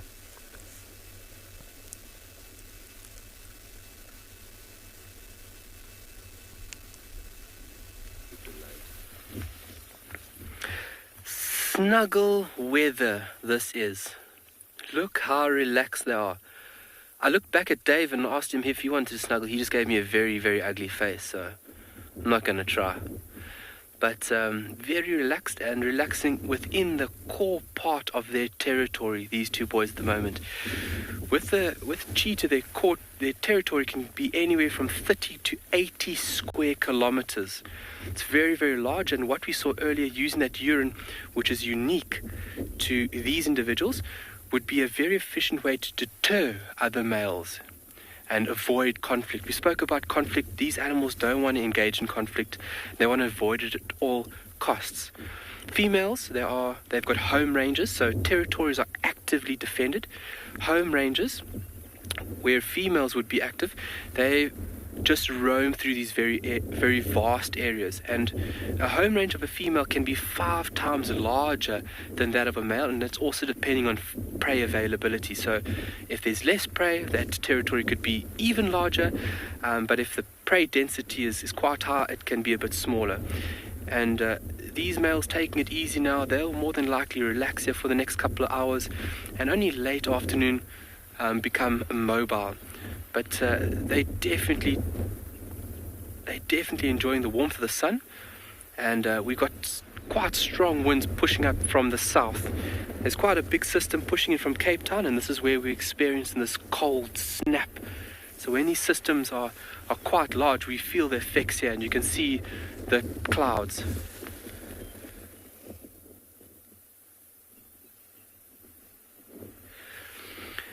Jessica, when do male cheetahs leave their mothers?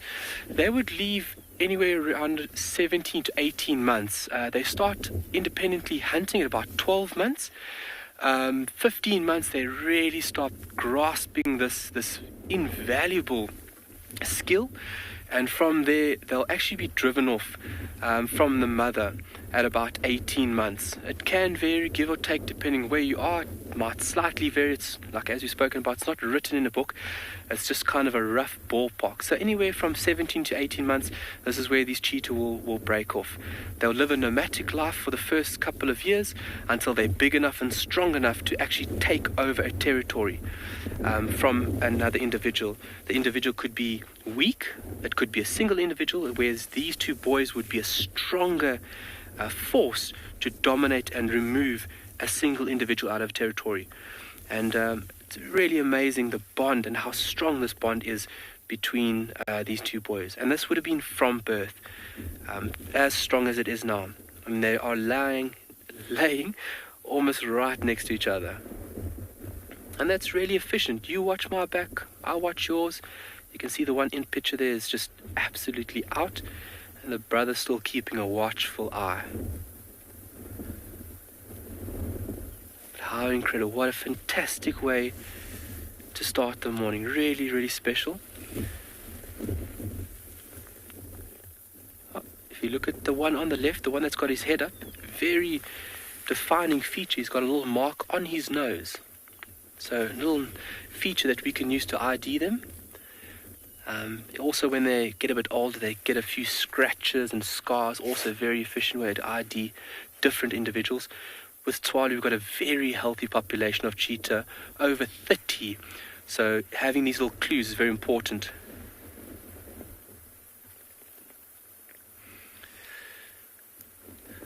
Anna-Marie, would these two boys accept another male into the coalition? Very unlikely. I wouldn't say totally impossible, let me say that, sorry. It's that these boys are very, very close, and another individual is going to be seen as a threat. So they'll drive that individual off. A territory is defended vigorously against all intruders. So not a very high chance that it'll just adopt and take in another male. Maybe if they were younger, yes, where they were still trying to find their place within this vast ecosystem. That would be a higher chance that they would adopt another male into their coalition to make it a more stronger dominating force. But as established as they are now, highly unlikely.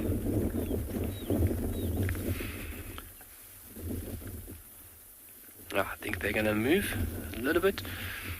They'll go tuck up underneath a bush maybe and just get away from that wind, because it is a little bit of effect on them as well, especially for the hearing of animals.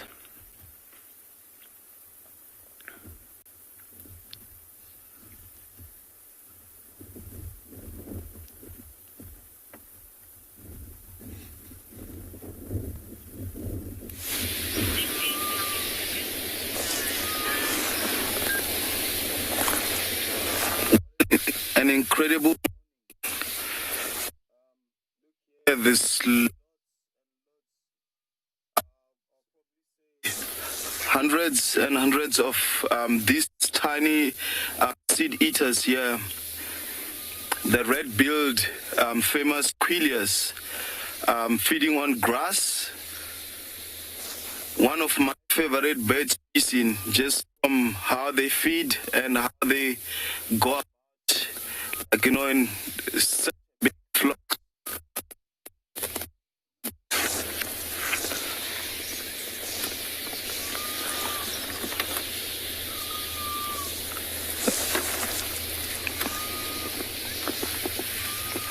I just like listening to their sound. It's a big flock here.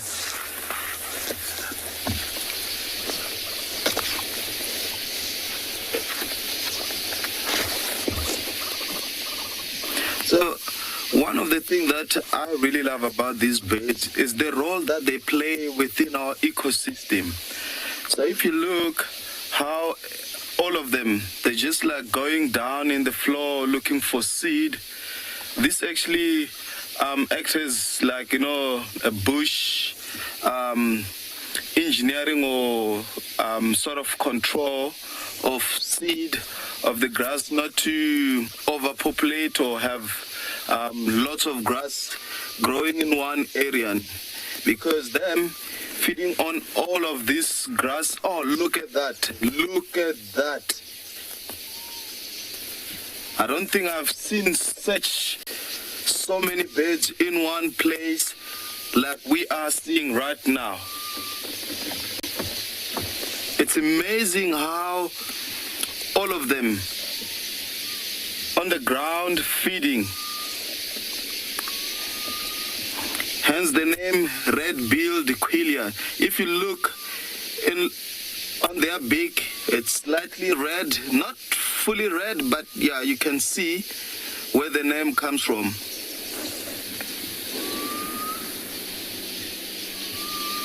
This in the afternoon with a beautiful red sky, I tell you, it's a perfect a scene. There was actually a problem at some point, especially with the people that are farming crops, because what they would do, they would get into a certain farm and feed on their crop seed, and the farmers will terminate them or somehow kill lots of this species of bird. And later on, obviously our government, it's always good to have a government or body structure, and then they intervened, and that's why now we are seeing so many of this species. It is just amazing watching these birds doing their thing.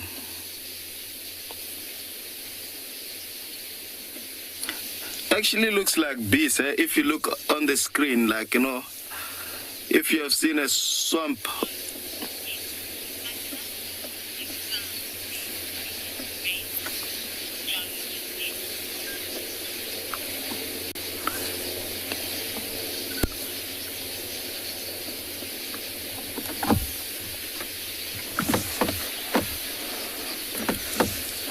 What a beautiful scene, What a beautiful scene. The sound is just amazing, It is amazing.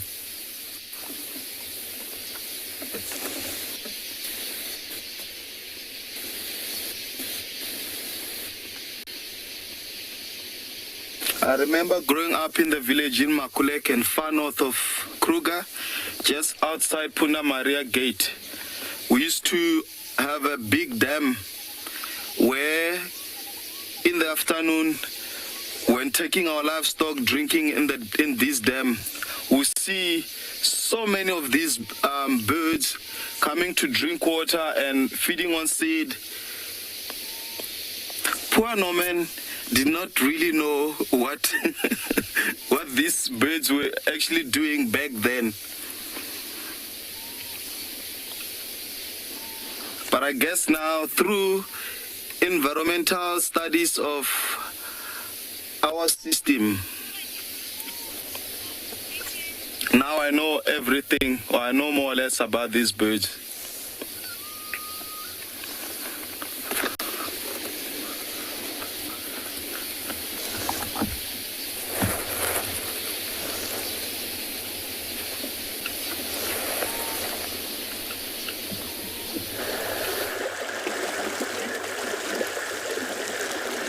Now, you might have noticed last night we finished our sunset drive a little bit early because we had huge storms and, of course, lots of lightning and thunderstorms. And you can see what happened after all the big rains from yesterday afternoon going up to about 9 o'clock in the night. That's the road ahead of me. And under normal circumstances, when I'm here, this road is always about 6 inches. But I just want to give you an idea how the water has eroded the soil, and it could be a bit deep. And we have always to be very careful where we pass. Where I am, because the floods are coming this way, and it's eroding the soil in this particular direction. This area is much raised. But if I come this way, you just see how I'm slowly sinking and going out there. It must be very deep at this point. So this water will head in that direction, And then that tree line here that you see has what we call a laga. And then the laga is going to drain the water all the way to the big tree line there in the background. And that is the Mara River. So my guess currently now is the water levels in the Mara River will be high. And in general, the Masai Mara receives about 1,000 millimeters of rainfall. So what I want to do is to move in this direction and then to those trees, and I'm going to investigate how the soils are, how waterlogged the black cotton soil is, and possibly, if I'm lucky, I want to go and find out the girl called Romy. And I'm sure you all know Romy got 2 girls. Luckily, we always have very good vehicles, 4-wheel drives, we never get stuck, but we are always prepared in an eventuality of getting stuck. So let me hit the road and finding out how the flooding looks on that other side of the Mara. So I have to keep on this side and not that side. And I will definitely let you know, not in a long time, how the situation there is as we take you to another live location.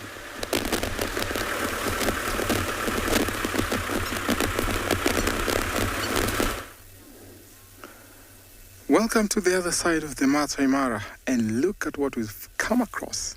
A solo cheetah. Now this cheetah is up on a termite mound scanning the area. He is on a raised platform, on a raised area, where at least he can scan for prey. Look at how beautiful she is. I'm not sure whether it's a he or she, but just crossing my fingers to be a male. Looks like not very big, but then how beautiful the face looks like. Look at this tear marks on the face. The cheetah can see some vultures on the side. I think that's what's drawing the attention. Now cheetahs are active during the day, and especially at the cooler times of the morning. That is when they prefer to hunt. Now they use sight to hunt, and so when from morning to evening they'll prefer to hunt at that time, and especially sometimes during the day. That is a good time for them to hunt because most of the predators are in. Lions and even hyenas are in for a shade and for a rest. Now because of the cry marks or the tear marks on the face, that protects them from the sun glare as they pursue prey into the sun. And now look at how she's scanning. Very, very beautiful, concealed. You cannot actually see her from a distance. Blend in very well with the cover. So if the cheetah happens to spot prey, he'll definitely walk to their direction. Cheetahs are on the bottom of the food list or the food chain, so they prefer smaller prey. Thompson gazelles, impala, and maybe young topi, calf. Sometimes they can even go for wildebeest calf. So this cheetah looks like she definitely wants to hunt. And we stay here for a little while. We'll definitely follow her and see what she's up to. But the look of how she's scanning around tells you that it's actually looking for game, for prey. Remember, we're coming to you live. #WildEarth on your YouTube comment section at FC. Kids questions at wildearth.tv. Let's wait with this mother cheetah or father cheetah and see what is up to.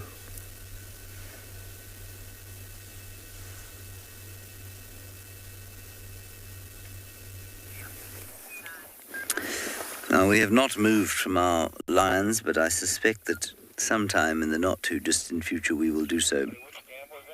We've tried to get some different angles, but I'm afraid the signal just doesn't allow for it. So we're sitting back on the dam wall here at Twin Dams, and the lions are lying in the shade, doing absolutely nothing. As we predicted, as soon as their particular patch of snoozy dust became a little warm from the sun, they headed off into the shade.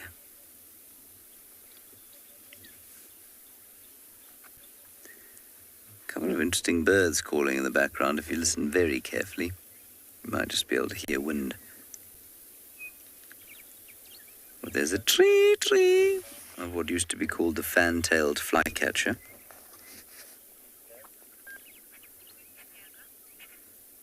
There's an apellis going chook, chook, chook, chook, chook, chook.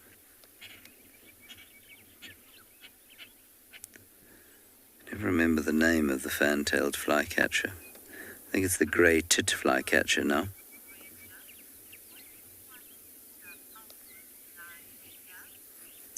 Yes, grey tit flycatcher. Our ranger, there's no alpha lion in a pride of lions. The biggest lion is normally the one that eats the most and who tends to dominate when dominance is required. But in general, there's actually no dominance hierarchy. There's no strict hierarchy. Quite frequently in a pride like this, however, what you will find is that when they go off hunting at night, there is a propensity for one more to lead the others.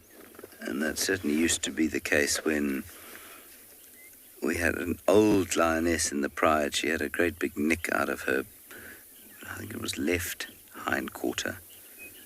Anyway, she used to lead the pride off at night. Whether she actually led them during a kill or not, I'm not sure. But she was the one who kind of set the direction.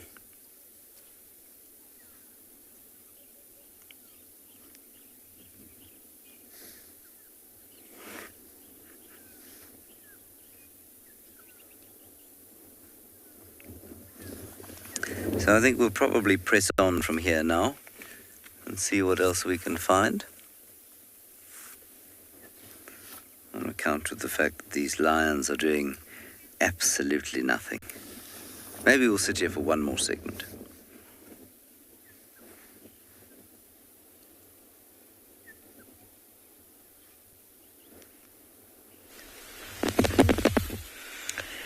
Welcome back to And Beyond Pinda.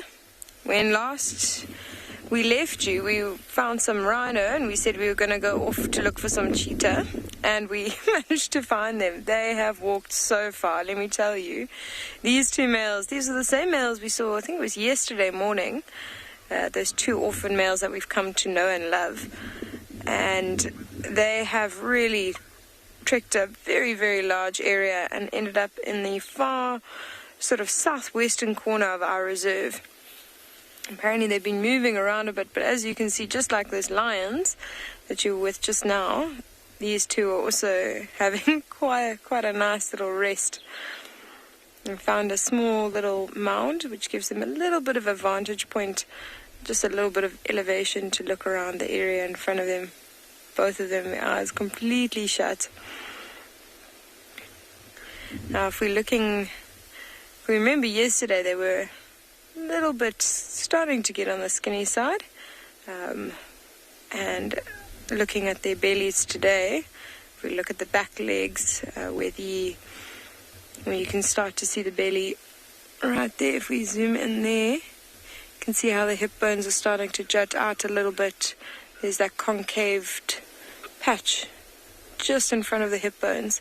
So that's how we tell that they are starting to get a little hungry. You know, you can't look at that chest area because, like we said yesterday, they've got massive lungs, massive chest.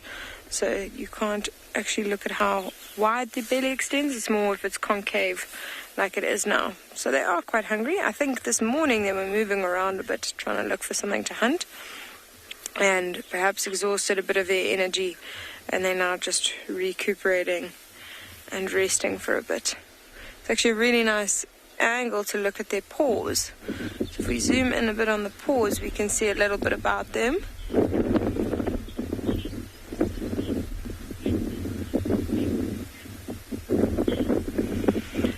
Now, In terms of aggression, you are 100% right. They are the least aggressive of all the cats.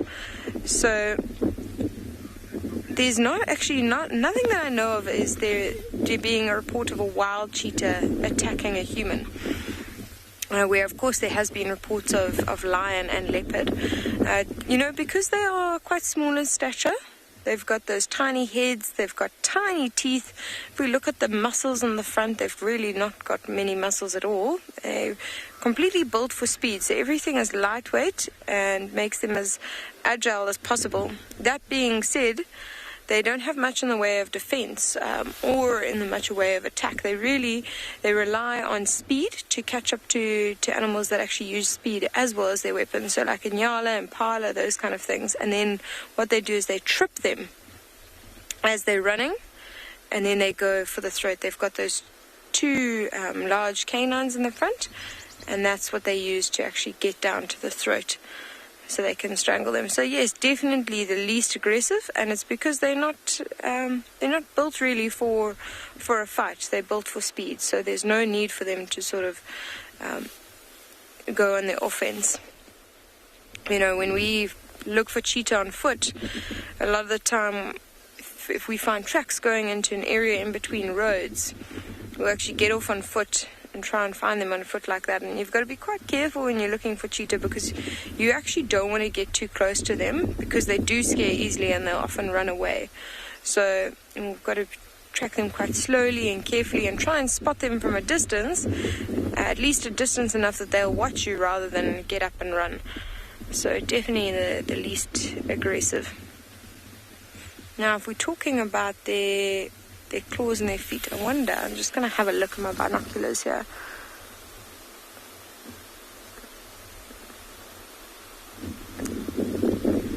Now we can zoom in on those feet again and have a really nice look. It's quite nice to actually see the back pad in this position. So we often see those tracks on the ground. I'm sure you've done many of the quizzes, what track of this animal. You can see really nicely the difference in a cheetah track. You can see actually that back pad, how it's not sort of as rounded as a lion or leopard. It's more an oval shape, very elongated track, especially the back pad. You can see it's got quite a prominent arch by the bottom, which is distinctive of cheetah. And you can also see those claws, how they stick out. Those are used for traction when they're running, sort of like these spikes on your hockey or soccer boots. These claws are very blunt, and then they use those to grip as they run and chase after their prey. Also, that tail acts as a rudder for them to change direction very quickly, and it enables them to maneuver themselves really easily. So it's a bit of a myth. This area that we're in here, it's got quite a few trees. I mean, there's open bits of grass, and we always say, okay, the cheetah run in open plains because of the speed. They are actually very, very good at changing direction. So they are very capable of hunting in this kind of area. The only problem with hunting here is that if they manage to catch something, they actually don't have a large area to look around. There's a lot of places where another predator could approach from and could get quite close to them before they realize that it's there. That's the danger to them. It's more when they've made a kill in this kind of area, to protect that kill and to keep themselves safe. It's much more advantage for them to be in the open. So while they're feeding and chewing, you can imagine all that blood, all that crunching, that's going to take away from their sense of sight and their sense of smell. So they really need to rely on their eyesight. That's why being out in the open is much more advantageous for them.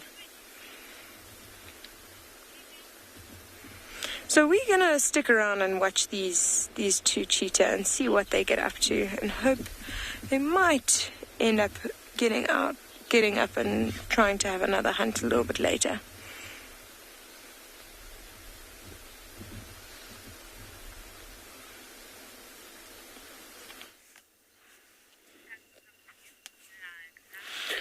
It's always good to see cheetahs, and especially in the mornings when they're very active.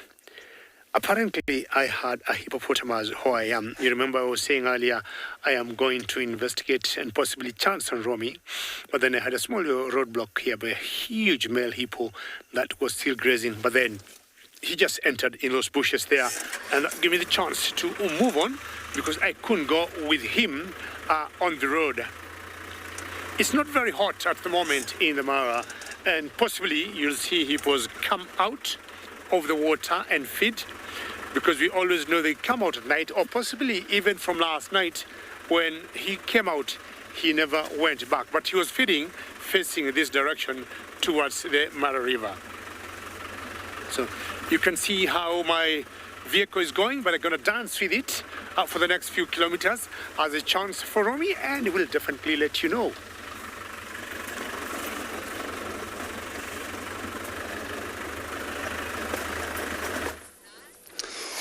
Beautiful. So now we got a zebra here at Chitwa Dam, on the northern side of a dam. Looks like they're all males here. Looks like it. We're just all trying to practice their strength, fight. Yeah, that's usually common for a zebra. They're not territorial. Got a whole bunch of males together, sometimes mixed with all females. It could be female around here, but it's a lot of male that I've seen already. They're probably, it's good time for them to go down and drink. There was an impala in a far background, but it's just good time for everybody to get around, drink, and before they can move far. And then every time when it's hot, and this is where the zebra, they are a cool animal. Oh, I see female there as well, so they're kind of mixed. Just a lot of males here, but also the females in this group. Seen zebra, been with impalas and wildebeest. It's so that, it's safety, the build safety. And of course, everybody's in the same situation of getting hunted by predators. So help each other look out when they're ever in a group. We see zebra, they're mainly when they're together with the wildebeest.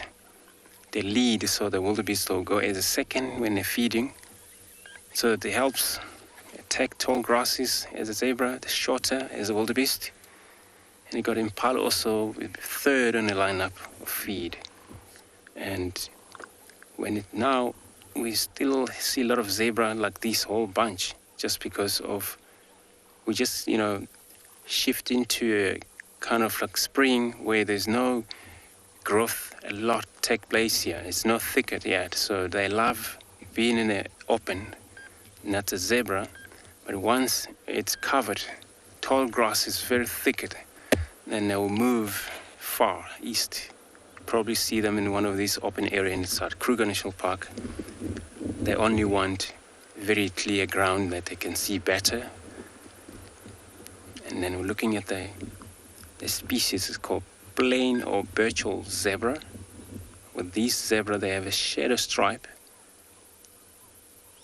They're all just gathering around there. It's probably one of the stallion, and they have a lot of time. As you can see how they put their neck on top of each other. And then they're all just kind of like they actually can groom one another. But they have their bottom jaw and the top jaw, they build it with this, sense of a teeth, which they can bite each other, especially stallion when they fight for a dominate. And some reason, even a female, they do fight sometimes. But that's what they do, just like horses, donkeys as well. But so these, it's a horses with stripe, it's a zebra. So beautiful with this mane right up. And then it's always builds a beauty of a neck and the shape of the animal. So a lot of time we check the health of the animals looking at the mane. Once you see the manes rise up and you truly show that animal's healthy, but once you see it sideways, not straight up, that animal's probably maybe not well. The reason they're always well fed is that they don't really actually care. They eat anything they could. When it's short grass, they take it still. And then when it's tall grasses, still take it. They don't really mind. You're able to see this shadow stripe as they move through. Like I said, they probably drank already. So from the far ground, it's like also it's one of the female trying to suckling back there, one of the foal. We will leave this area for them to be free, and we'll look for some other animal.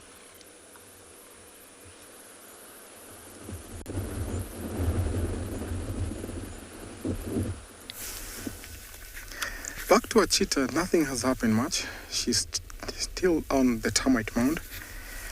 Now I'm waiting for that time when this cheetah will be on the move. Now cheetahs are very, very specialized for a particular style of hunting. They stalk whatever they've seen, be it a Thompson gazelle, an impala, and then followed by an explosive acceleration to a full speed of up to 100 or 120 kilometers per hour chase that lasts for about 600 meters. They can reach up to 70 kilometers an hour within 2 seconds of standing start. Better acceleration than a sports car. Can you imagine that? They can keep up full speed for about 500 meters. Now, because of that, the cheetah has to get closer to whatever they have on target. If it can get within 100 meters, the cheetah will charge if the prey flees, but then the cheetah has the chances of success are better if it can attack for less than maybe 30 meters. The most common cause of failure in cheetah hunt is that the prey, when they see the cheetahs before it charge, that means that the cheetah will have to abandon that. So once charging a cheetah is successful in about 2 or 7 attempts, can you imagine? Never know how this cheetah or when this cheetah decided to go for game, or maybe when it tried to hunt. But definitely it might have tried this morning, because where we are present right here, we have only zebras and wildebeest. So cheetahs don't go for larger prey like wildebeest and zebra. But I tell you, if it was a coalition of about males, so cheetahs, females will always be solitary, and only time that they have or they accompany each other is when they have cubs. So before the cubs are about one year or 1.5 before they get displaced by the mom, they'll always accompany the mom. But when a litter is only of males, let's say 4 or 3 brothers, they'll form what you call a coalition. So that coalition becomes successful. On the other side of the Mara, the game reserve, we have a coalition of 5 male cheetahs.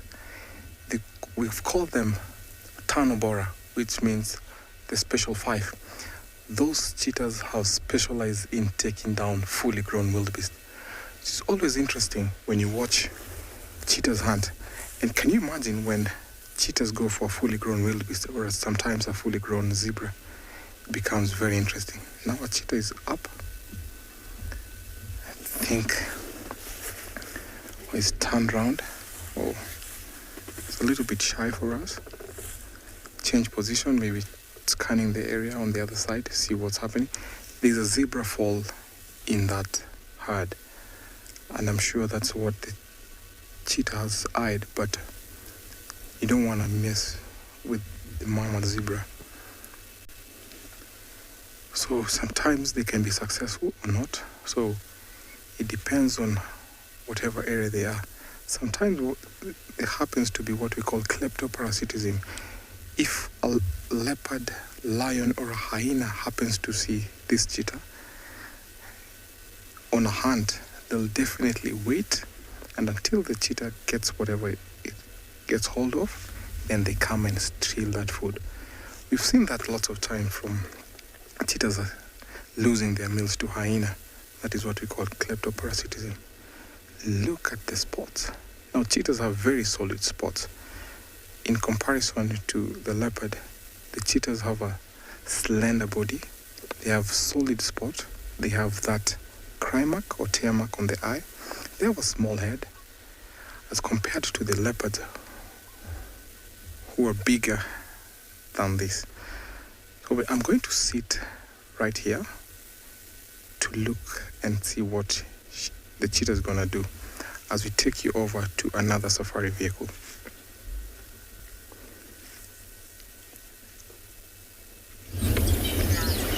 We've been having a marvellous time over here. 3 elephants emerged from the banks of the Molwati River, and the lions are forced to skedaddle up to this position here under the bush.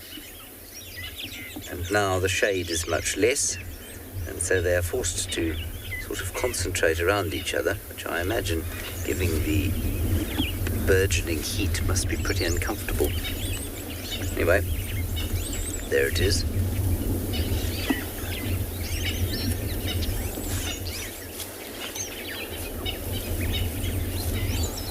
Nice to see them up and doing something. There wasn't even a kind of aggressive communication. The elephants walked past, one of them stopped, looked at the lions, lifted her head, took 2 steps forward, and they all got up and moved. A little bit like whether or not they should move in the face of a teacher's authority or perhaps a prefect's authority. And it just takes 1 or 2 steps towards them with a raised hand to make them scarper. And that's exactly what happened with the lions.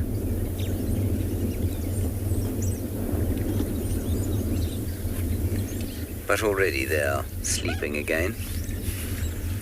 Also quite interesting to see that a couple of the youngsters and at least one of the adults definitely didn't eat anything last night, or if they did, it was very little.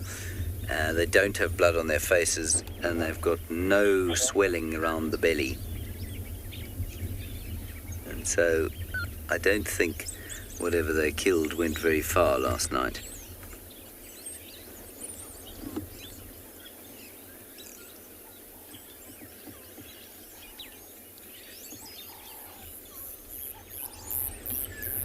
Some nice bird song around. We can hear some virtual starlings, and you can hear some sort of squeaking type calls, and those are coming from wattled starlings.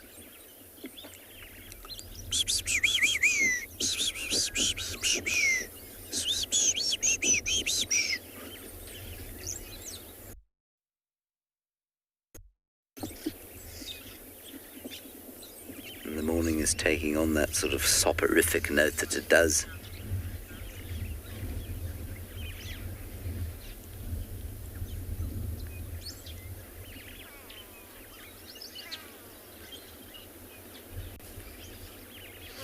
There's something tremendously soporific about this time of the day.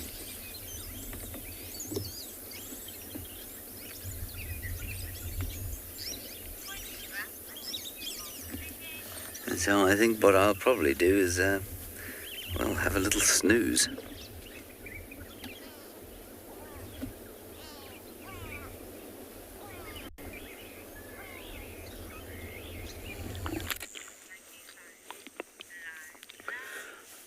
No way, James. Please make sure you don't have a snooze, because those lions might creep under the vehicle and they might come and ask you, James, Jumbo, and how are you? My mammals here are very active, and none of them will think of having a snooze in the next 3 or 5 hours. It's one of the sightings that I've not had for a long time. Baboons, impalas, and I think at one point we had giraffes somewhere, Bungay. I've got 3 different species of animals here, and just see how they coexist peacefully. Of course, feeding differently. The giraffes being browsers, the impalas being both browsers and grazers. The baboons, omnivores. And these are the olive baboons. Now, the baboons and the impalas always complement each other when it comes to safety. Ooh. What a good feeling in the morning after all the rains we had last night. Run! Bungay, well done for your camera work. catching up with that female. And that's what exactly they do. When they want to sneak from the herd, ooh la la. So the next thing, you'll see her coming out of the herd, and the male will do the chase. Now the baboons are joining in this. I have always said the rains will always bring a rebirth of everything in the African wilderness. And you can tell from the behavior of these animals here. It'll be too much food, wonderful weather conditions, and who would not want to enjoy such times when they come. From the amount of rains we had last night, I think it could have been anything to 200 to 300 millimeters of rain. And all these baboons, I'm guessing they're getting so much, or so many worms or insects from the ground to feed on. The grass might have softened a little bit, and these impalas are having the best of it.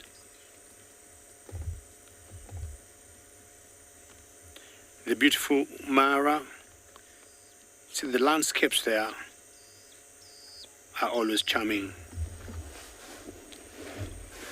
The olives could be anything from 50, sometimes up to 150 members in a troop.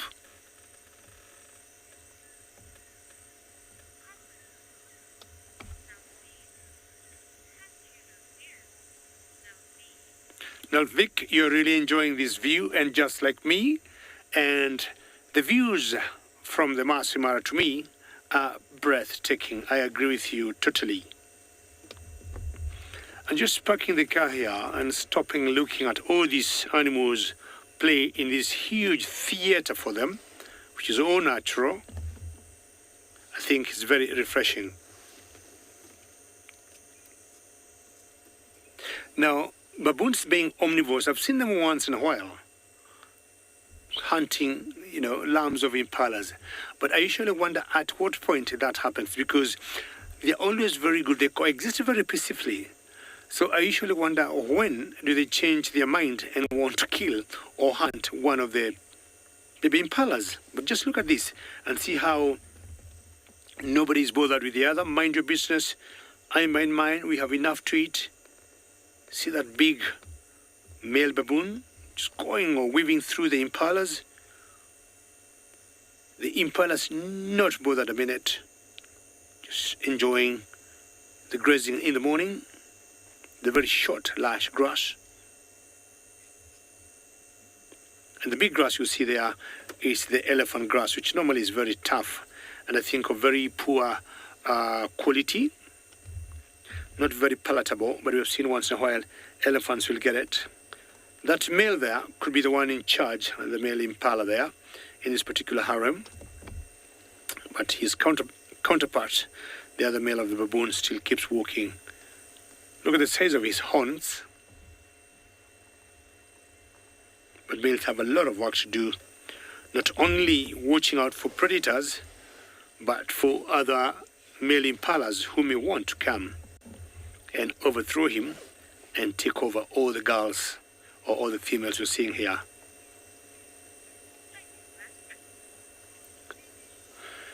Beautiful, beautiful. My search for Romy continues as we take you to another live location.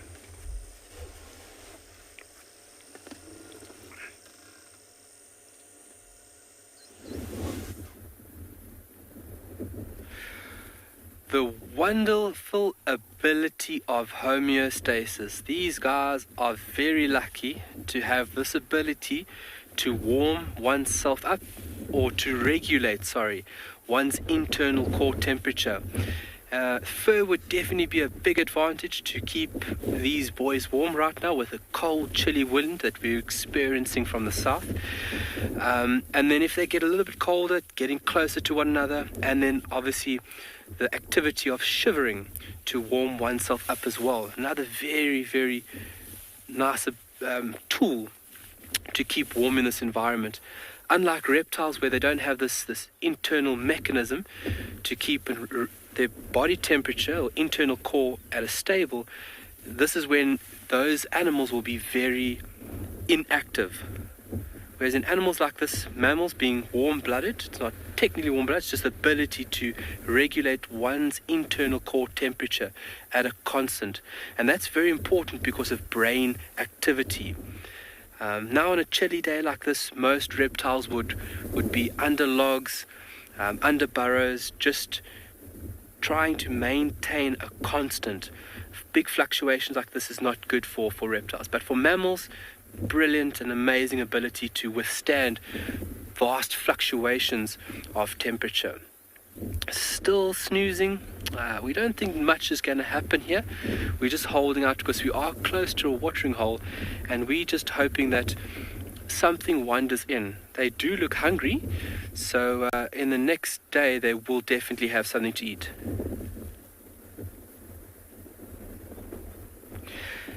Angela, would they split up to mate? So when it comes to mating and cheetah mating, it is quite a vicious affair and something that's hardly documented. We have been lucky enough, I've been lucky enough, and as well as a few guides here on Tswalu, that we've actually caught this mating ritual on video. But when they are in this frenzy, let's say that, there would be one that would be more dominant.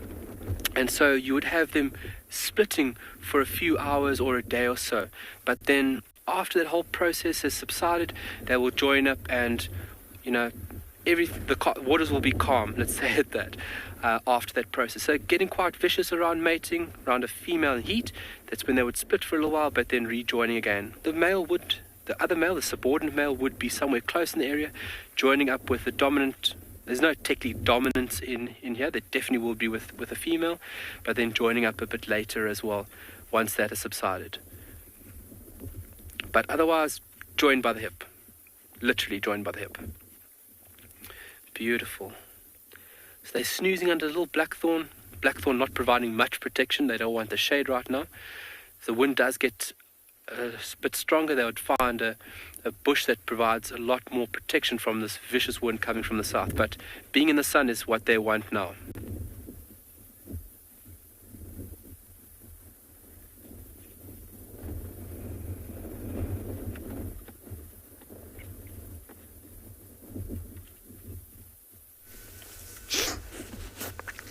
When you talk about the Great Migration, that is what we mean.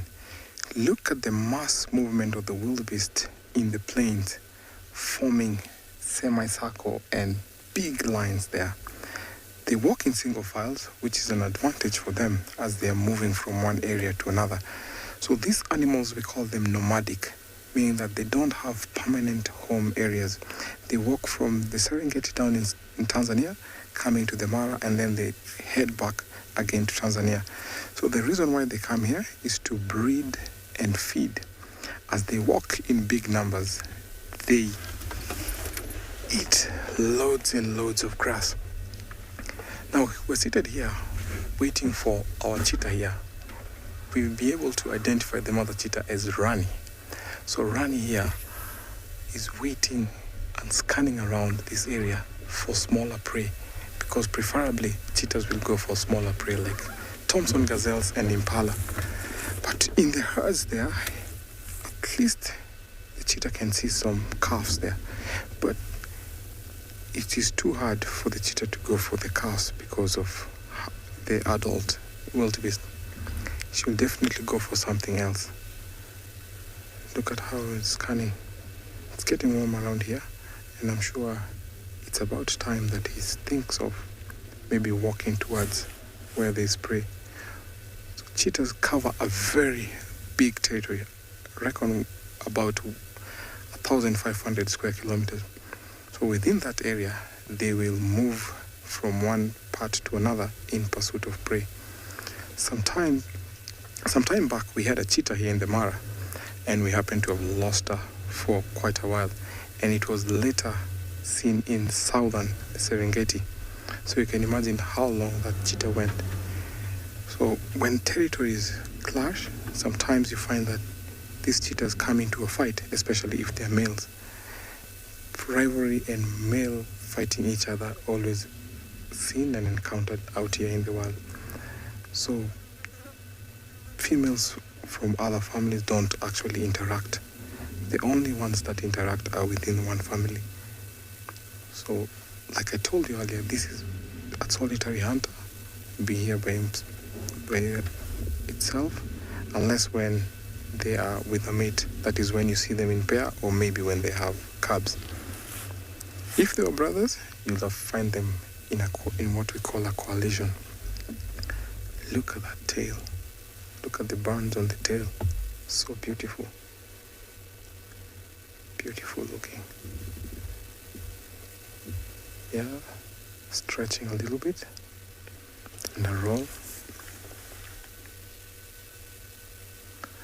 Now, unfortunately, cheetah numbers have gone down, and because of that, these animals have been rendered as endangered from near vulnerable. Because of that, we find that the distribution of cheetah and the concentration where we find them in Africa is stretching from East Africa down to Southern Africa. Unfortunately, the reason why the cheetah numbers went down is because of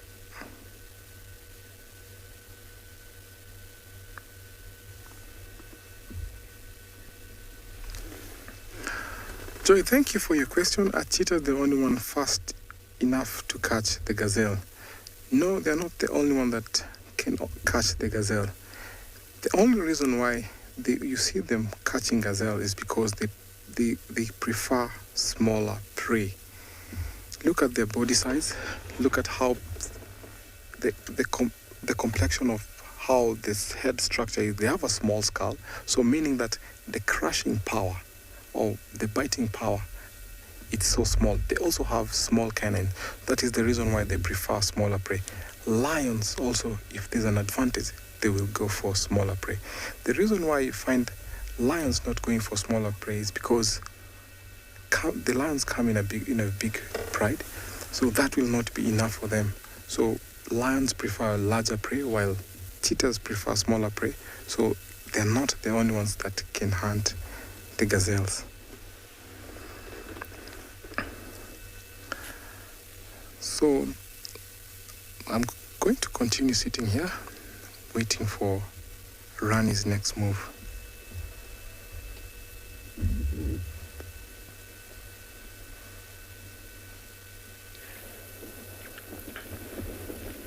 An oryx just bolted through the scene and gave these two boys a huge fright.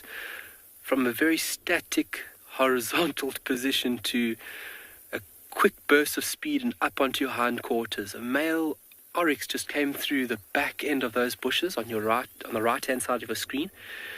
And I don't know what spooked him, but he came from our northern side.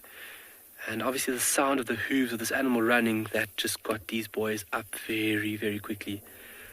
An oryx is a very tough prey item to bring down. Obviously those formidable set of horns. They would go after small to medium size. I've seen them take young sub-adult wildebeest. That is a prey item that they would take. But an oryx is a very dangerous animal, and it's used to defending itself. It's got special tactics, putting its bum into a bush and just using the horns to defend itself. But from animals like this, you built very fragilely, and any injury is going to be disastrous for these two boys. You don't want to get injured out here. You can see those heavy eyebrows. Look how those heavy eyebrows are actually casting a shadow over the actual eye. So it's the same principle as you wearing a cap. Can you just go to the left there, Glenn? And a little bit up. There we go. When that guy turns around, he's going to get a brilliant shot of that heavy eyebrow, which is creating a nice little bit of shade over the actual eye itself. Nice black markings behind the ears, also used for visual communication when they're moving and when they're hunting. And then those beautiful, beautiful black tear lines are used to eliminate glare. Look at that. Look at the bottom part of the eye being illuminated and the top part dark. Jocelyn, how much does a cheetah weigh? So between that of a male and female, there is a size difference. These males are really big. So males like this can be weighing up anywhere near 60 kilograms. So from 40 to 60 you'll have males weighing it, and then females anywhere from 30 to 40 odd kilograms.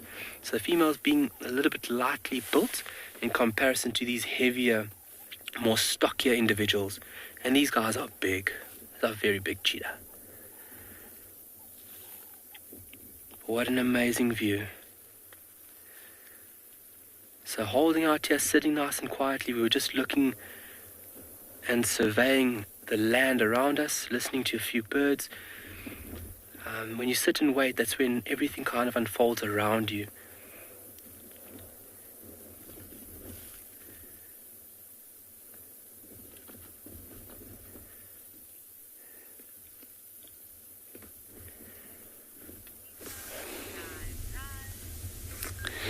So, for those of you that tuned in yesterday morning, you might remember that we were on the lookout for an ostrich nest. Now, we scanned the area where the reports came from, and we didn't find anything from the road, at least. We're quickly going to the Masai Mara.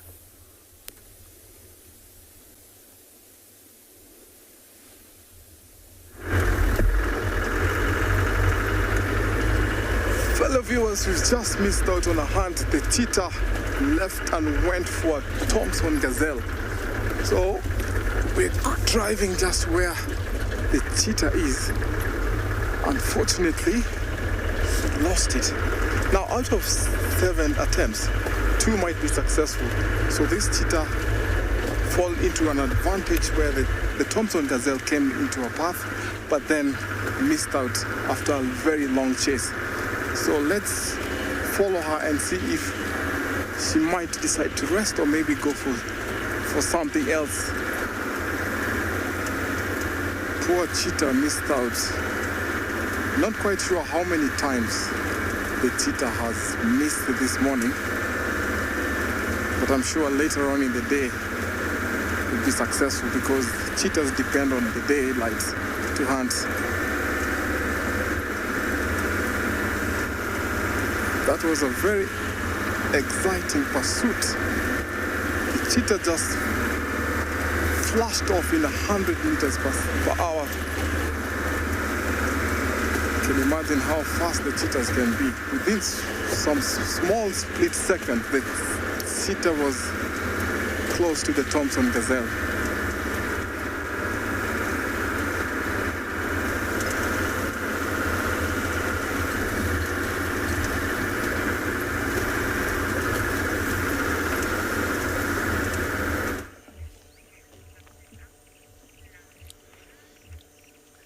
Good luck to the cheetah. If you try once and you fail, you try again and again until you're lucky and get yourself some prey. Now, we had baboons before, and it's the same baboons, but a different troop. And why I stopped here is for you to take some picture frames or some portraits, because this to me looks very special. I mean, I just love them on that log. Small little baby there, look at her. Isn't that cute? There should be some nice portrait with the orange leaf cotton bushes in the background. And if you look carefully, if you go to the right a little bit, Bungay will show you some of them on top of the bushes I'm talking about. I'm not sure they're picking the leaves.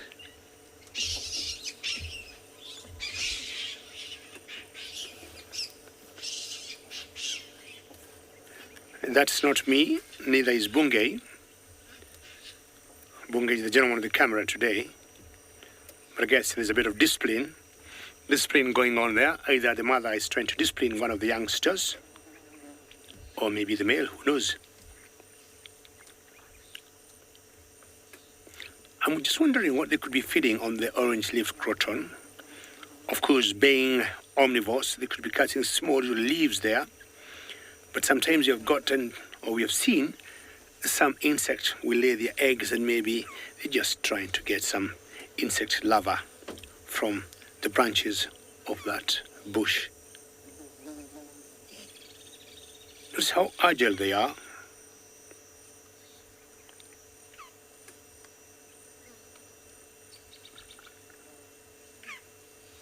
You can hear some of them calling each other.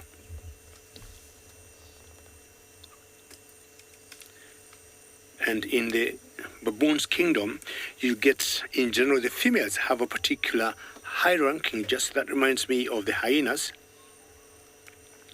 And you'll get all the daughters born to the high ranking females.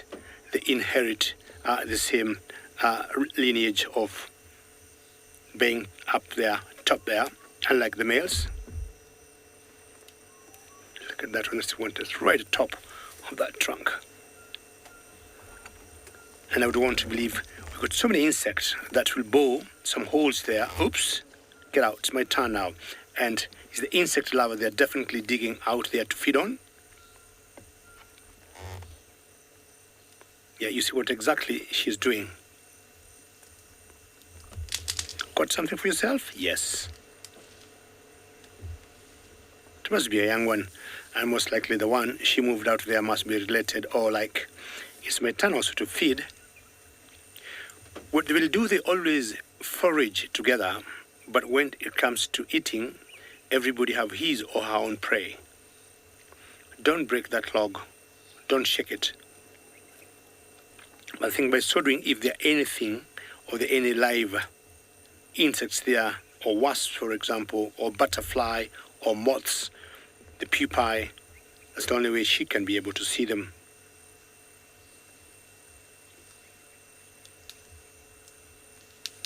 But at times they might remain up there to keep an eye of what's happening around them.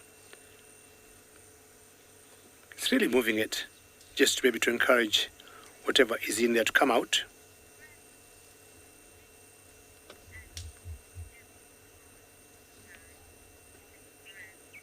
Rami, that's a very good question, and you're asking, do any of these animals ever charge the guides? I would say no, not baboons, totally not baboons. Like in the Mara in the wilderness, they will have nothing that they'll come to us for. We always remain in the vehicles, and I can tell you, we could be here for the next 1 hour. They'll continue doing their thing. We'll keep taking pictures. Bungay will keep showing you these wonderful images, but ideally they do not.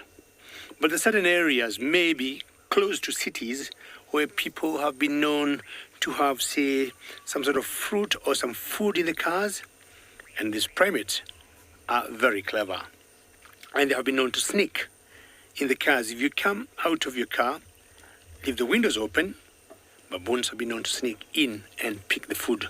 Or maybe even when you're inside and you close the windows, they have been known to come to the car and start banging the windows, demanding for food. Hello, young man. I'm calling him a young man because he's a male. You can see the genitalia there. Got a huge scratch there. You need a bit of grooming because baboons carry lots of parasites because of their long fur. Ticks sometimes, lice, fleas, mites. And they're very good when it comes to grooming. Oh, did you yawn?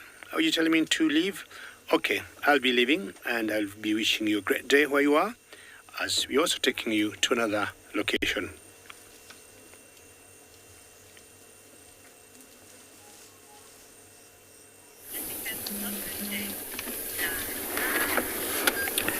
It is just so adorable observing elephant feeding, like, tossing grass, and like, I see this champ now is just like removing the log so it can get to the root system. It seems like it's a sandpaper resin that is feeding on now one of the grievous species. I know it's one of the tree that elephant like feeding on, especially during this part of the year. It's just amazing how as well, the weather has just changed. It was promising that it was going to be extremely hot, but we have some nice cover, a nice breeze as well. Just amazing how these animals will use their trunk, also with their feet to kick whatever they're trying to reach out for, special in this instance, just like kicking in the main stem so it can get to the root system. Sometimes even elephant will do the same thing just to get the dust. If you look on this elephant's back, you can also see some nice soil, red soil kind of. There's actually a few of them in this area. And, you can see also the grass content as the elephant was busy picking up sand and throwing it on himself or herself just to cool down.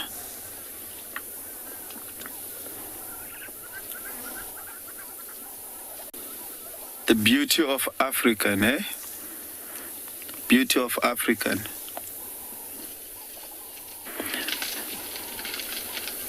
So apart from having elephant swimming like we saw yesterday, they can also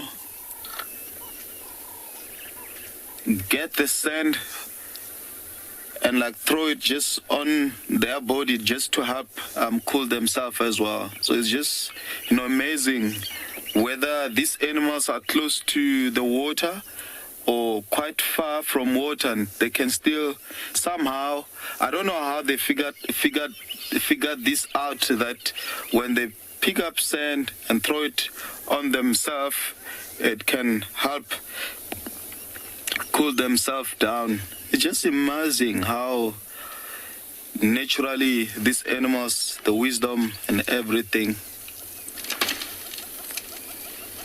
You see one of the cow pushing a tree that seems to be oh, nice. Look at that baby elephant. Baby elephant. Beautiful.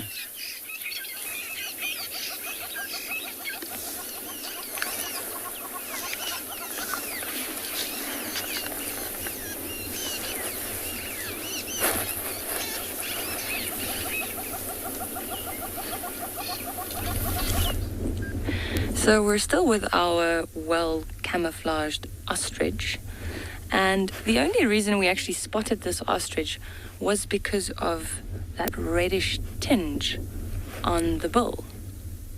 Now, what's very interesting here is that this is not actually the female sitting on the nest. This is the male, and maybe at the base of the neck you'll be able to see that the feathers are black. Now, normally the males are black and the females are like a grayish brown color. And the reason for that is that the females will usually incubate the eggs during the day. So she'll blend in with this drab environment. And then the males, being black, will do that at night. But for some reason, this male is on the nest during the day. And the red that I mentioned on the bull, usually during the breeding season, the bull, as well as the shins and the ankles, will turn red, like a bright, bright red. And then it's generally a good idea to stay away from them. But he also blends in really, really well. Every now and again he puts his head down and then he just disappears into that grass. Now, we've seen him around here with two females, and normally they're in small flocks.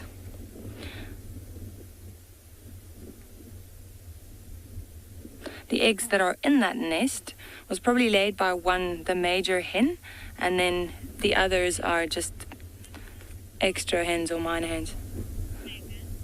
Megan, I agree. This is really cool.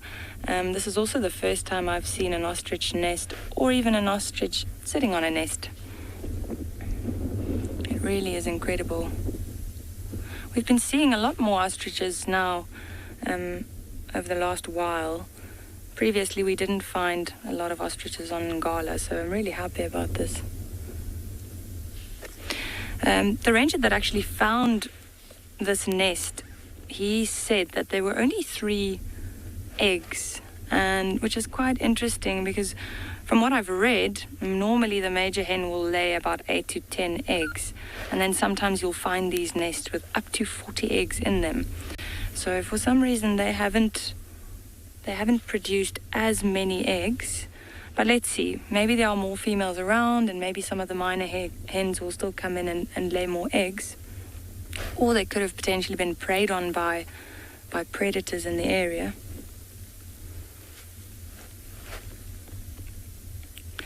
You can see he's on the lookout, just scanning his surroundings.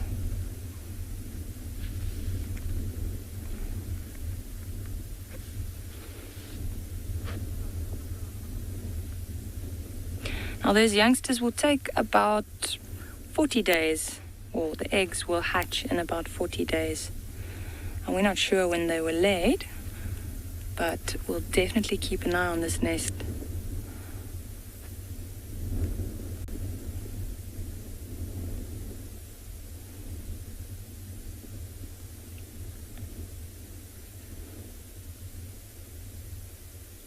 Apparently it's going to be a really hot day today, with temperatures reaching, well, above 40 degrees Celsius. So it's a good idea that he's covering those eggs.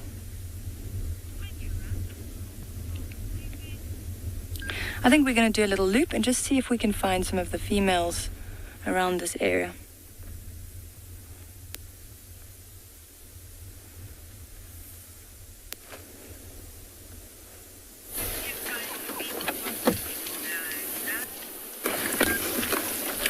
So earlier on, we had a bull elephant that was on his own just when we started with the drive, and that was Camo, one of the famous Elephant Alive, one of the Elephant Alive project or program or campaign worked with, and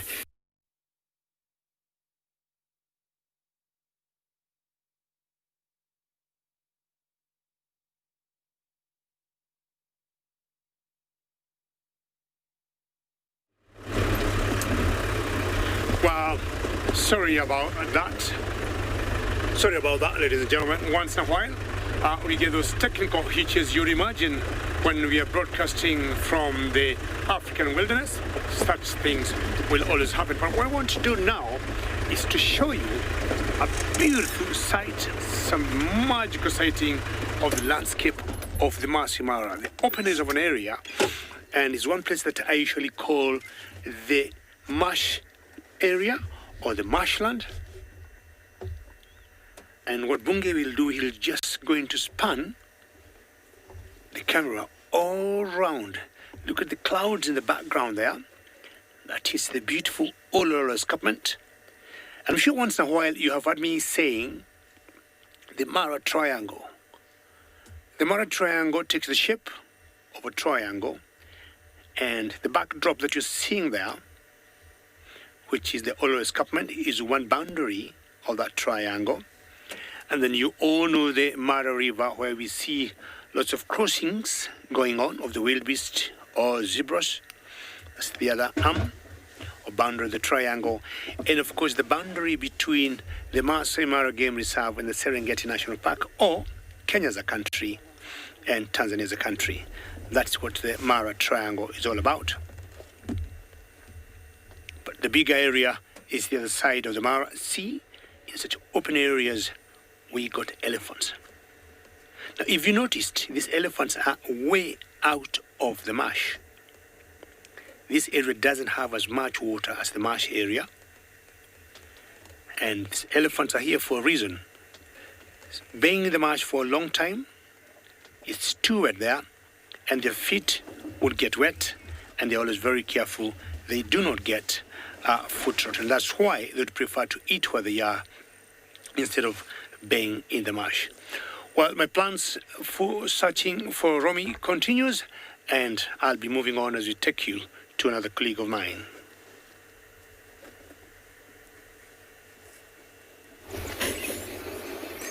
Here we've got a lovely scene going on at Boofle's Hook Waterhole, where a herd of elephants is taken to the water. As I would like to be taken to the water. It has got pretty hot out here. Those self-respecting creatures are, well, taking shelter in the shade, or in the case of the elephants, they are cooling themselves at the spa.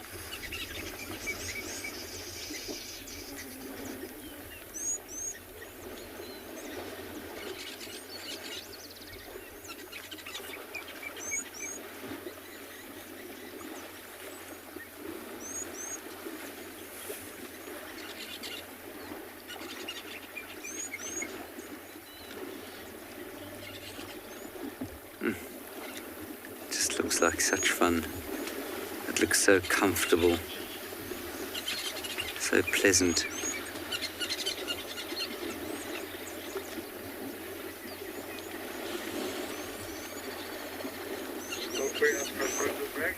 Any problem for us, of course, is that we can't go and sit in the shade and watch them. So we really do feel the heat.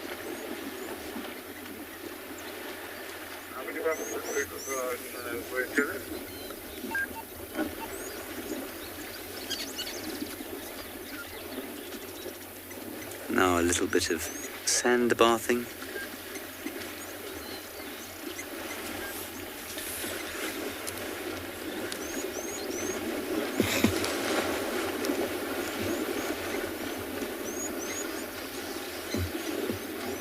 Beverly, elephants sometimes stand on 3 legs, do they?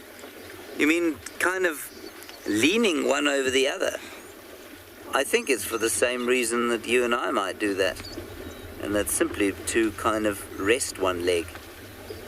Have a bit of a kind of, to relax one leg. It's like moving your hips. When you move one hip from side to side and then you cross one leg over, it's the same sort of thing. I don't think there's anything more specific than that. You know that if you stand for a long time, the urge to move your hips around and stand on one leg and then stand on the other leg is quite strong. Or maybe it isn't, but it is for me. I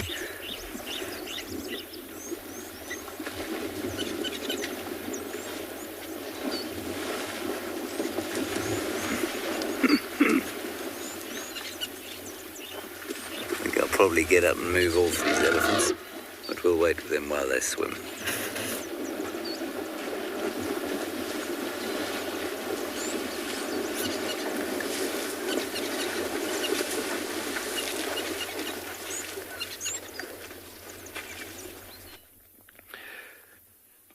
Very nice to see in picture now on all 4 paws. So if you look very closely, you can actually see the claws, which I refer to semi-protractable. And this is how this amazing speed demon accelerates and gets up to that phenomenal speed that it does. And also how it stays on track through these sharp, twisty turns while trying to capture its prey. So those claws don't retract all the way into the sheath. The sheaths are places where the claws will be pulled into to allow the claws to remain sharp. Lions and leopards, their claws retract all the way into the sheath via ligaments that run up on the wrist or the forearm of this beautiful animal. So being active all the time, the claws being out and presented into the soil, onto the ground, they do experience a little bit of wear and tear, and they become blunt over the years. So when this animal is in hot pursuit of a prey item, the claw that will be used is a claw referred to as the dew claw. So the animal will actually use its paw and extending onto like midway of its arm. There's a specialized claw there around the wrist section on the 2 front arms of this animal, which does not come into contact with the ground. So that claw remains super sharp.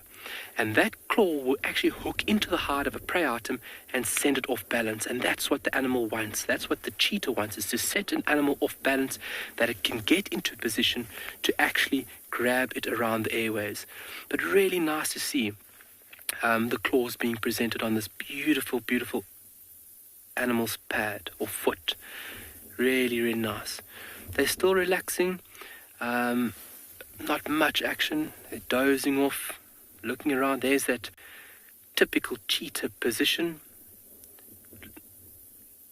Very, very awkward. It looks awkward.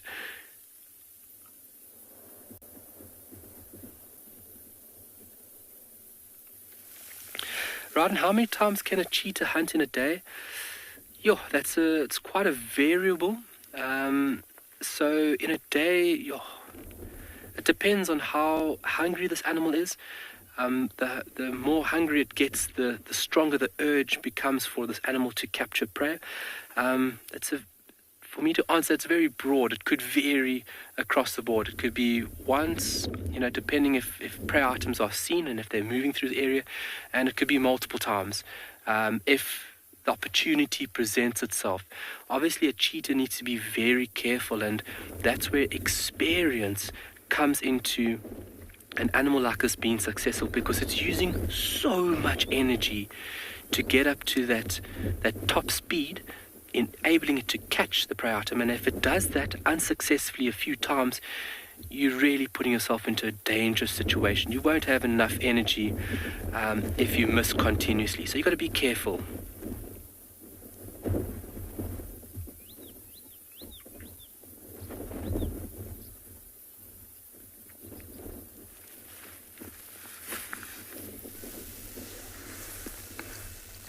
So welcome back to the Mara, guys. We lost our cheetah in these long grasses, just somewhere in between where the grazing herds are, and between that dead tree with a vulture up on top. Now this cheetah must have been tired. That's why it's taken a rest. We're waiting here until the cheetah maybe wakes up to go and try something else. Now these herds are advancing slowly headed towards the Mara River. We have big herds. We have big herds of wildebeest and zebras joining in together, which is actually nice to see, but it seems like they've slowed the pace. We are very, very eager to see where they'll go to the river or to cross, or maybe for a drink. Now our cheetah is somewhere around here, and because it's lying flat, actually we can't see any animal alert from the cheetah. Seems like they can't even get the scent from the cheetah. See that wildebeest staring. What are you staring at? So I think maybe the cheetah has gone to a different direction.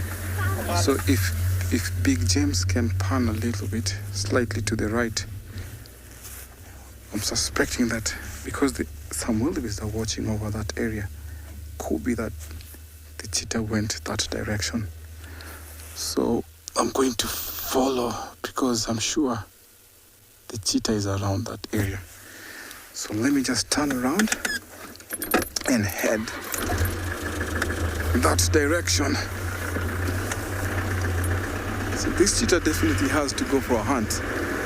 Because he missed out this time, go for a second time. It doesn't matter how many times they try, but they'll definitely have to go for a kill.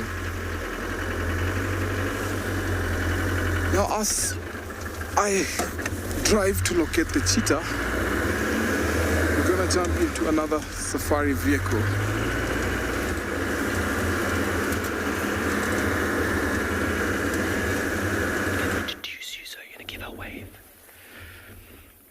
Alright, still flat cats this side. While we got this time, I want to introduce a new member on board. Glenn will be joining us from now on. Mr. David will be heading off onto a bit of a relaxation station in the next few days, and Glenn will be behind camera for the next few days and joining us on this amazing journey on experiencing the wonderful, intricate workings of Tswalu Kalahari. So a big welcome to Glenn, and unfortunately we'll be saying goodbye to David very shortly. We're going to hold out over here. We're also static, so it's nice for birds to come in, to see some new bird species maybe for us. But these guys, easy going now. And that's okay, because that's the beautiful ebb and flow of the bush. It's not always high action. You've got to understand the intricate details of these animals' lives. It's got to rest. You've got to conserve energy. You've got to wait for the moment. So going back to that question, how often would a cheetah hunt in a day? That's a variable. And it's just doing this over here, sitting out and waiting, and hopefully something will come in that would be perfect for you and a little snack. But conserving energy is a very important thing. That's why you find lions sleeping all the time. That's a very efficient manner by which and how they would save energy. So getting your full, and I mean these guys, a daily food intake would be anywhere between 1.5 and about 4 kilograms per day. And at a given time, if a cheetah was hungry and he sat down for a meal, he could consume 11 kilograms of meat. That's a large amount of meat. But then after that meal, you're going to go static. And you want to allow your body to digest that material, and for you to allow that meal to go as long as possible.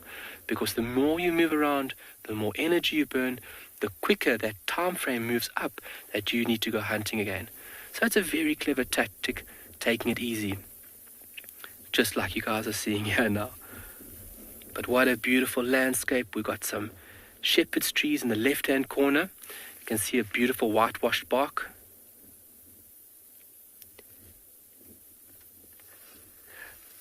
How successful are cheetah with gemsbok hunts?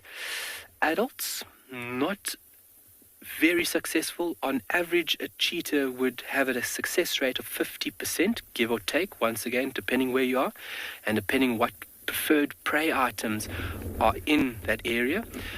Younger juveniles, a lot more successful.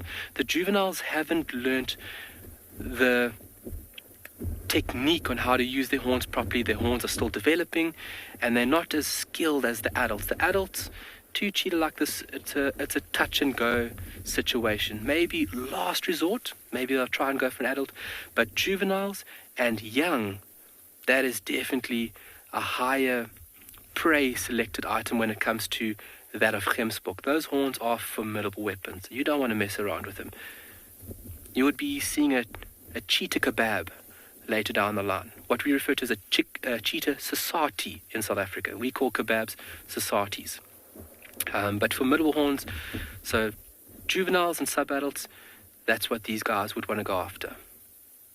And then also the other prey items, springbok. We saw the springbok ewe that mother and four caught the other day. Things like steenbok, grey duiker, little hares, rabbits. Those will be things that they could utilize with ease and without the worry of being injured. But what a beautiful setting we have here. Mixed tangled bush of the arid savanna. It's a little bit dry. We're coming into our rainfall period. We experience a summer rainfall here on Tswalu. Anywhere up to about 400 mils is our average. We do have wet seasons and dry seasons. And we are awaiting those rains. And a little bit of rain and the landscape changes 180. Grass starts flushing out everywhere. You've got tiny little flowers presenting themselves. Lots of insects doing what they need to do. And obviously the importance of them is vital for larger primary consumers to get their full, and then obviously for these higher individuals on the food chain to consume them. But really nice.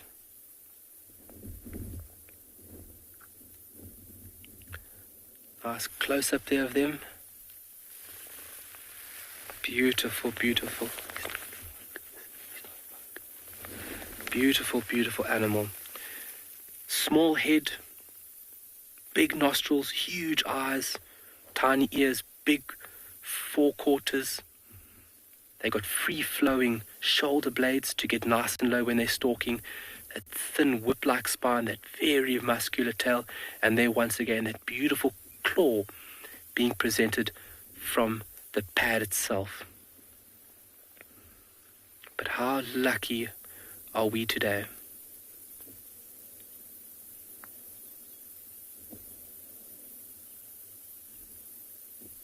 So the wind's starting to die down a little bit, and we're really feeling the sun rays on our side.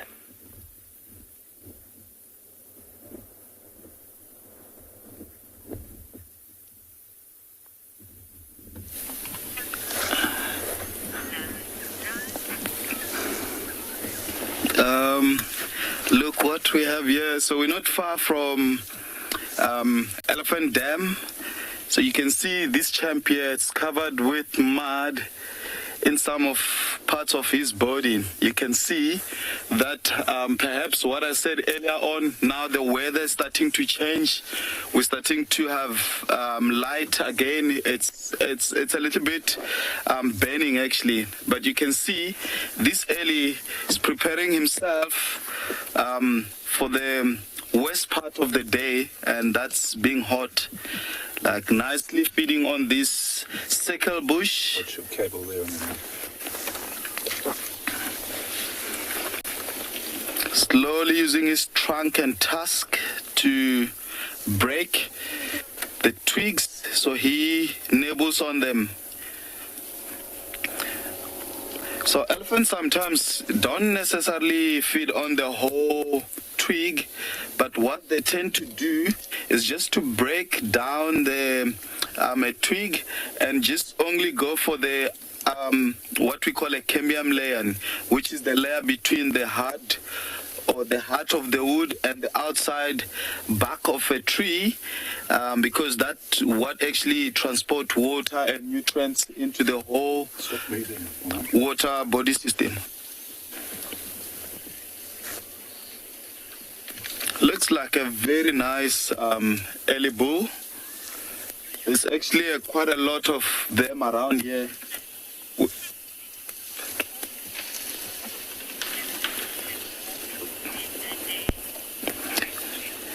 Patrick, I'm not really sure here as to how long this animal can walk, but since being home range animal, so I'll assume, or I think they can walk as far as they can, just seeking out for their resources such as food, water, nice places to do mud wallowing, or for nice shade. So basically it all has to do as well more or less with surviving. Oh, look at that little cutie trying to use his trunk. You can do it, little champ. You can do it. It's actually overwhelming here. We are surrounded by these big, giant animals here. I'm just gonna stick around here and enjoy the moments with Alice.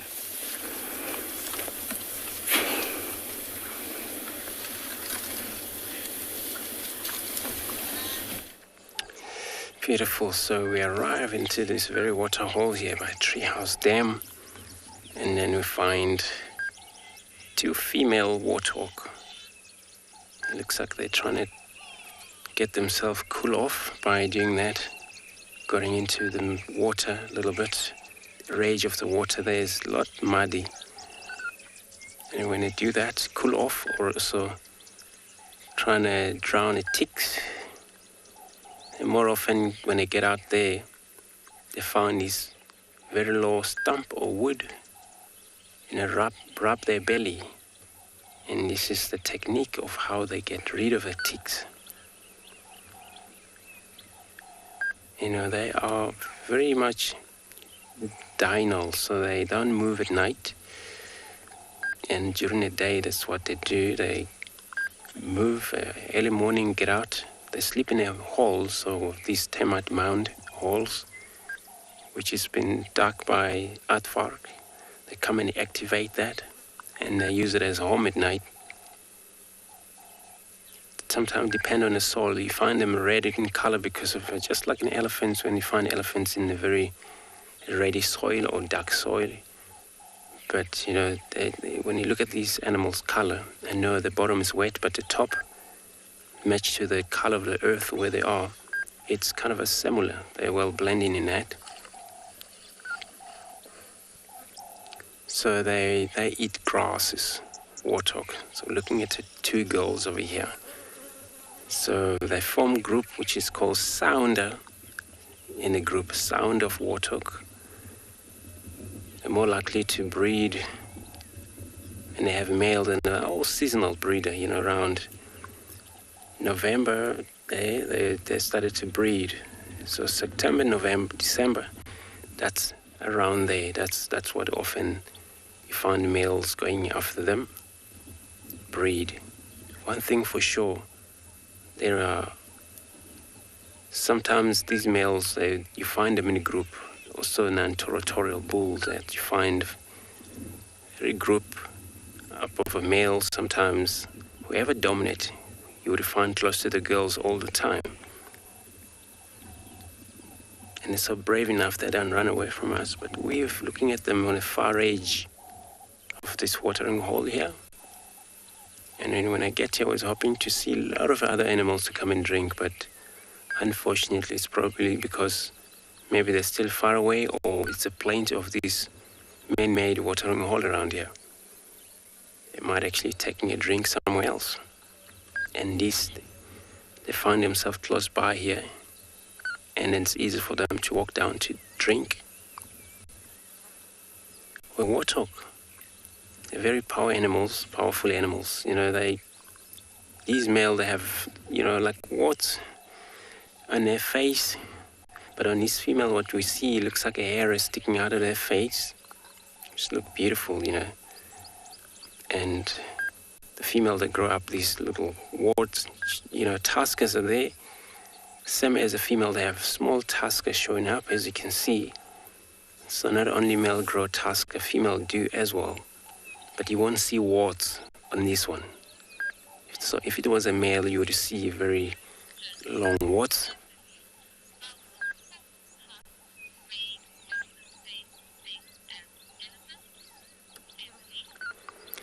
Good morning, Beverly. Welcome to the shore, your shore, this morning. True. So you want to know whether these tuskers of these animals, it's same what is happening on elephants. Yes, it's a solid bone. It grows out of the bone, solid bone. So usually it's the same thing, similar. When a warthog tusk break off, half or from right in the beginning of attached to the top jaw, that's where they come from there, that's where they pair. When it break from there, then it's going to be one tusk, warthog running around with one tusk. But you see how they need these tuskers. You wouldn't believe that they need them for their own defense. The tusker doesn't really help them dig around for food, but they use the nostrils. And they have very strong nostrils. When you see them go to the very rough soil, able to dig around for a grass roots. And of course, short grasses. See what he's doing there, or she's doing. It's probably trying to make sure the mud get into the soft part of her beneath body. Just turn around. It's always better this way, because you won't find them in a very deep water, shell of water, or that's it. The end of the water hole, they create little of, a smart puddle of mud. That's the way always when you're around. They go visit that, covered with mud, walk away, and they all cool themselves off this way. They squeal like also, it's probably hippos as well. Just had a hippos. Oh, look at this beautiful two hippos here. So we'll carry on, look around.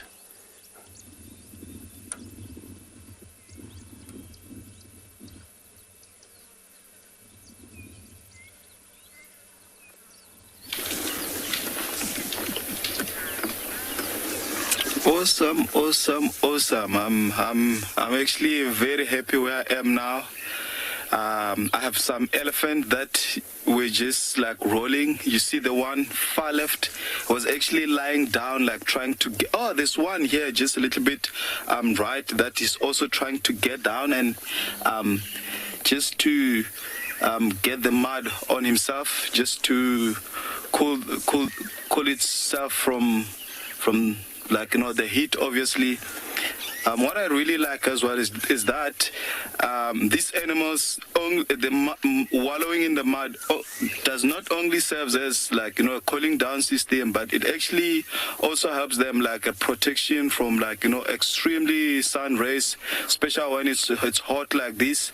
It also helps them, like, you know, with parasite and other stuff that, you know, can easily get to them. But it's just amazing observing this animal just like doing all these things. I can also see, or you see on that one there, I don't know what is actually doing. I don't know, maybe it's feeling strong when I push that tree, but I doubt. That's actually a tree that, you know, I've seen lots and lots of elephant just after mud wallowing, they'll come, like, you know, rub themselves or even scratch themselves on that tree. Not really sure what species of a tree, but it's a very good looking tree. Oh, look at that. So he just started scratching himself. It's really beautiful. It's really beautiful. With such scene, I often say it was another beautiful day in the office, in the African bush. If you do have any question, please do send your question, just hashtag Wild Earth, and then engage with us. That would be amazing.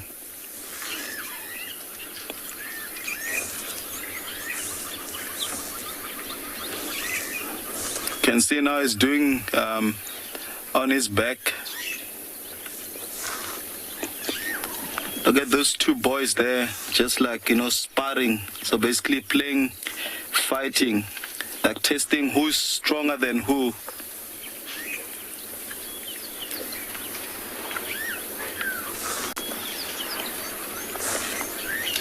And the two big one breaks the fight, or the play fight, you can call it.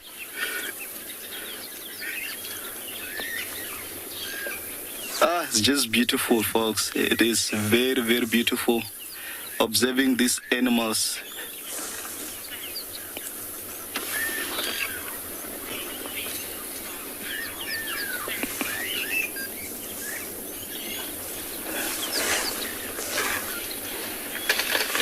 I didn't really get the question. Sam, I'm not really sure. I assume it's just like us. It depends.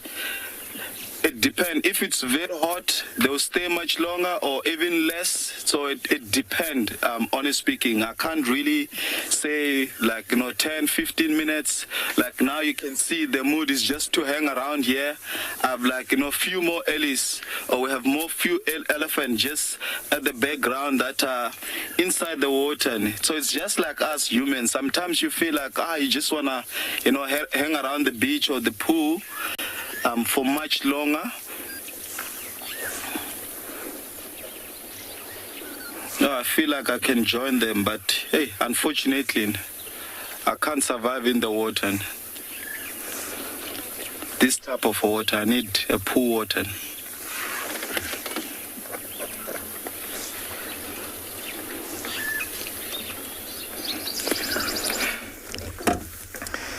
It's always nice seeing elephants in the water. Elephants are our key stone species. Back to our cheetah here, Ronnie. He missed out on a hunt. Now he's resting. At one point we missed him because of the long grass around here. Lots of buffaloes that went past and the grazing zebras and wildebeest have just walked past, ignoring him rather. He looks like he's a little bit sleepy. Then he needs some shade to go and rest. Now, I don't know what time he will decide to go for something else. Excuse me. Cheetahs, sometimes when they miss out on a hunt, they will go somewhere else and look for other prey, preferably the younger or smaller antelopes. Look at how he's panting. So most predators, especially when we talk about this cheetah, they don't have sweat glands. The reason why they pant heavily to cool off. Look at the tail there, swishing off live. What got your attention? So at times like this, because of how it blends in, passing by prey can fall target to him. We have times when animals walk to the water and the path that they use to go to the water are within these grasslands. For example, if a herd of impala or Thompson gazelle walk past, then he will get an advantage. So sometimes they follow prey, or sometimes prey comes to them. He's still on the look.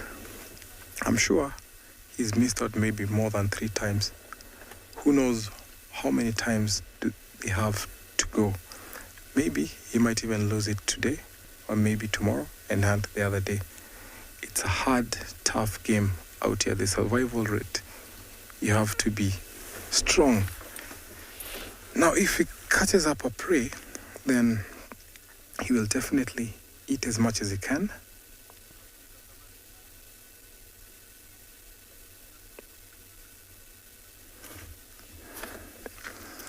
Louise, thank you so much. Why do solitary female cheetahs decide to be solitary? The reason being, when cheetahs form a coalition, for example, if the male and female mix up together, that will inhibit inbreeding. So when cheetah cubs are born, let's say a litter, a brother and a sister, they have to split up, because in the near future, after when they become receptive or when they want to mate, they might do what we call inbreeding. To prevent that, the reason why they have to split and female cheetahs become solitary, and they will walk over to find a new mate. That is what brings the success rate of these animals here.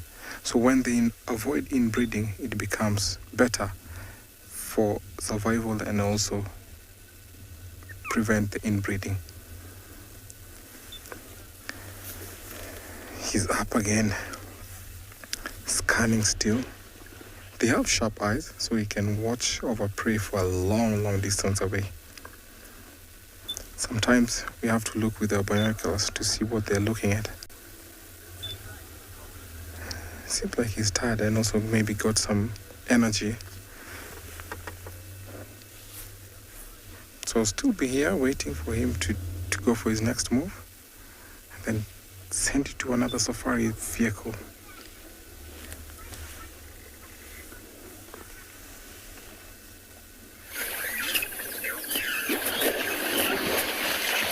How awesome is that baby elephant, trying to feed on the whipping bourbon. So, oh, look at that. He even lift up one of his feet, trying to reach out, not going down. But this is the same whipping bourbon that yesterday a very big bull giraffe was just standing and trying to reach out for the new shoots of this scotia tree. You can see more and more ellis just joining, utilizing the nice shade as well of the tree. This is beautiful, folks. Very, very beautiful. You can see one of the other ellie using his trunk to reach out for the whipping bourbon leaves. We just came out of winter, we're about to come out of winter, spring sort of. But if you look at this beautiful tree, you can see it looks very different to other tree. just because it's one of the tree that just recently had like new shoots of leaves that are very green, that almost everyone that browses want to utilize or want to feed on these beautiful leaves. Now it seems like everyone is just like gathering in the spot. Look at those leaves as well. I can hear some starling. There's just one on the top there.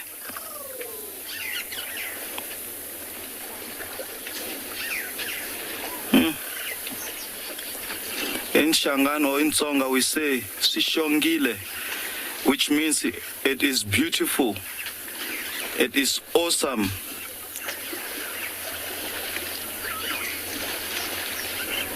Look at those babies. I really love them. I really love them. They're so cute. Especially when they try and do something using their trunk, which they are not even yet sure as to how and when to use their trunk. It's just like beautiful to watch them learning to master using their trunk.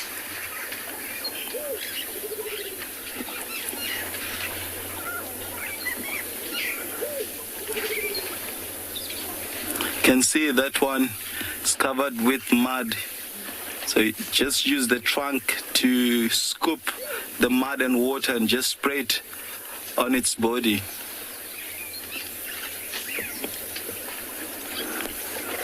So in this herd, there's a couple of new, or I would say like youngsters, sub-adult and like, adult, big aunt, mummies and sisters, daughters.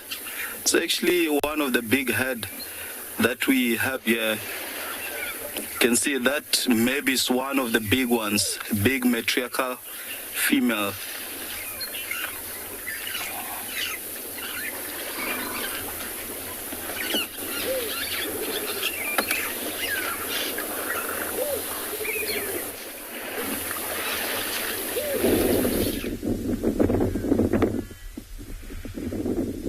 Welcome back. Last time we were with you, we had those two male cheetah that were being very sleepy.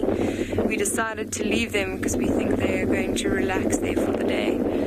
And while we were carrying on, we came across this beautiful little spider. You can see it's got some lovely stripes on the back and some prominent stripes on the leg as well. And this is in fact a garden orb, not the golden orb that some of you might have seen in the Lowveld, but a relative to that spider. It's actually a very small one. They can get very large. What's quite interesting about the orb spiders though is that their growth is, look, now you can see it really nicely. Look at that. It's holding on. It's very, very windy here.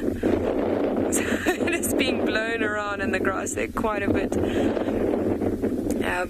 But what's quite interesting is that their size is completely dependent on how successfully they catch their prey. You can see this one's quite small, and it's in like a small little clump of grass, so I don't think it's got the best position. Often you see these massive spider webs over the top of roads where they can catch a lot of insects, and as they feed a bit more, they'll get bigger, and they'll be able to construct even bigger webs. Also, I don't know if you've noticed those little white lines that are quite prominent in this web. You can see there's almost little white squiggles, and it's quite a smart adaptation of this spider. It's managed to spin a bit extra web and makes those squiggles, and one, it helps to reinforce the web a little bit, but the main reason is actually to act as a deterrent to anything larger. If an antelope or something to walk through here would very easily destroy all of this web, and that would cost a lot of energy for the garden orb to then recreate, reproduce all that silk and then spin another web.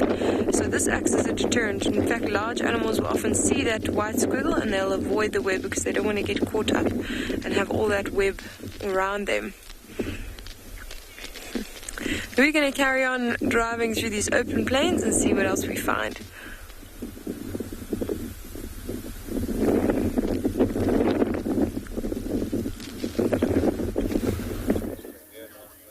I would suggest humbly to Kim that if the weather is anything like it is here, that driving across anywhere open is a very dangerous prospect because it's got very hot indeed, and we've just been seeking out shade, which I have failed to find.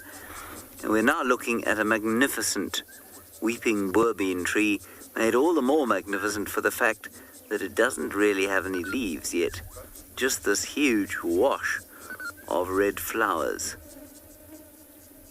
And a whole lot of birds flitting about inside there. I've seen Cape glossy starlings, sunbirds, white-bellied, yellow-fronted canaries, and a squirrel. And it's quite interesting because some of the weeping bourbeans are not producing flowers at all, but they have produced leaves. Some are producing both, and some are like this one, which are producing no leaves and just flowers. And I'm interested, or I would be interested to know what the reasons are behind that. I should probably go to my grave not knowing the reason, though. I doubt anyone's found out. I'm not sure the time. That fascinated by it enough to start a PhD project. But it is quite cool. I find that the green of new foliage goes really beautifully with the green of other foliage.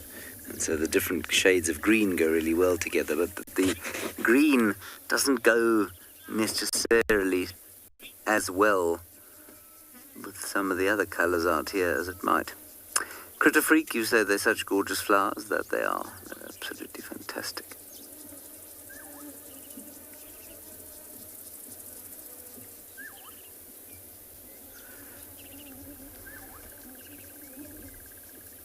And for those of you who don't know, in case you have seen or are seeing this tree for the first time, it is a weeping bourbean because the flowers drip nectar onto the ground.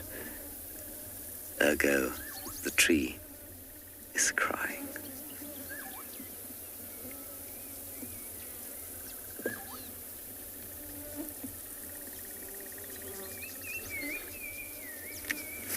Let's go.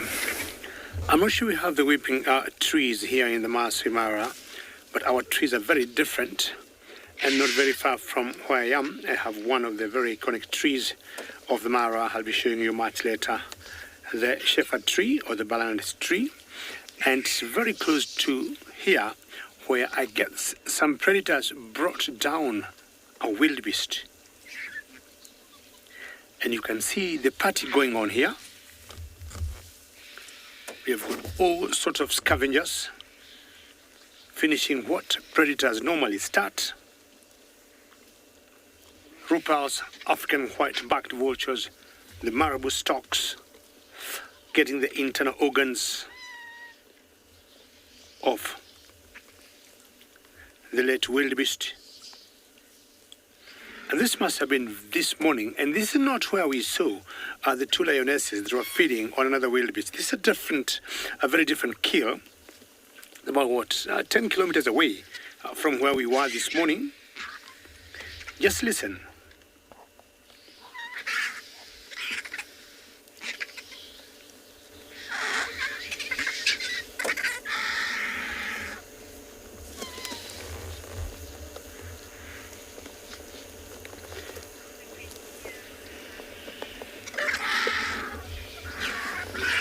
And how cool is this?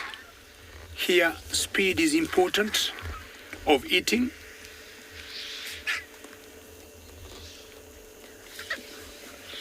Here, it's always about survival here in the bush.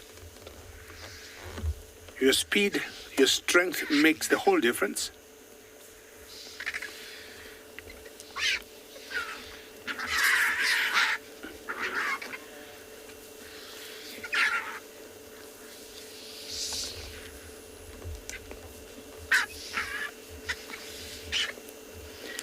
Not once I've said, I do not think vultures have table manners.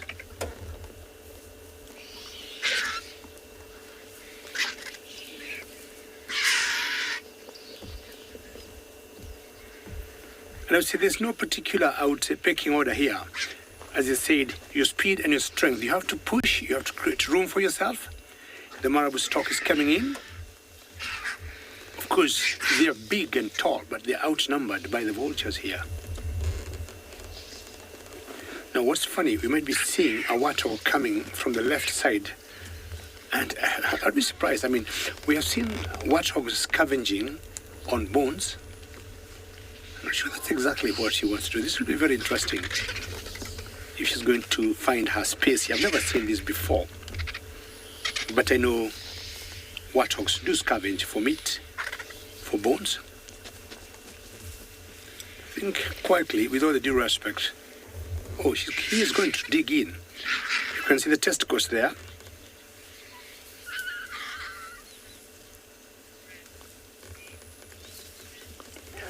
Rosalind, you're asking what's the largest raptor here. Now, oops, did you see that? Before all these vultures came in, the first vulture that were here are what we call the lappet-faced vultures, or the Nubian vultures. Nubian vultures are the largest and the strongest of all the scavengers, or of all the vultures in East Africa. We had two, because they normally travel as a pair, but they left, I think, as soon as they were outnumbered by these other ones here. Now, currently, we got the Rupel's griffon vultures and African white-backed vultures. If we are going to call the marabou stock, not a predator per se, but as a scavenger, of course, she will be the largest. We got 3 of the marabou stocks here. And as much as they also hunt for themselves, sometimes I also call them predators. I have seen the marabou stocks hunting smaller birds, like flamingos, but they also scavenge a lot. Look at that warthog there. He got his space. He's enjoying the meat, I guess. Because I do not think he has the jaws to crush the bones. It's definitely eating. I have never seen a party like this where a warthog has joined the scavengers. That one behind the warthog is called the hooded vulture. Is one amongst the smallest vultures we have in East Africa, like the Egyptian vulture, but this one here is called the hooded vulture. See the courage in the warthog.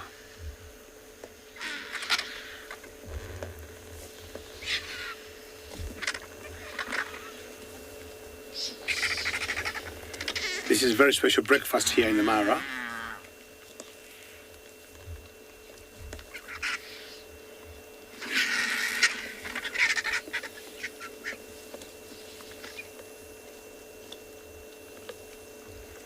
Now, what he is eating are the internal organs, or what was semi-digested by the wildebeest, or the warthog is eating. See that? Not sure how he's chewing that. We know warthogs are herbivores. But as I said earlier, just like hippos, you'll see them also scavenging once in a while. Hippos will also do the same, trying to crack some bones, maybe looking for phosphorus or calcium from them.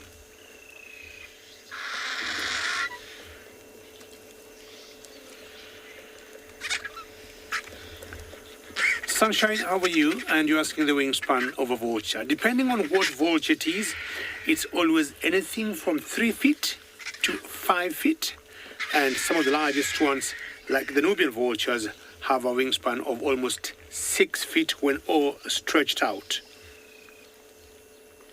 And they use their wings for gliding in the air. They do a lot of thermal gliding. You get them, Sunshine, taking off in the morning. As soon as we get some enough heat and the thermals in the air, you just see them just gliding when they spread their wings out, and that saves them lots of energy instead of keeping flapping. And this is truly a special breakfast here on a Saturday morning in the Masai Mara. And I think of all my sightings today, this one has made my day, as I spend a few more minutes here before we take you to another location.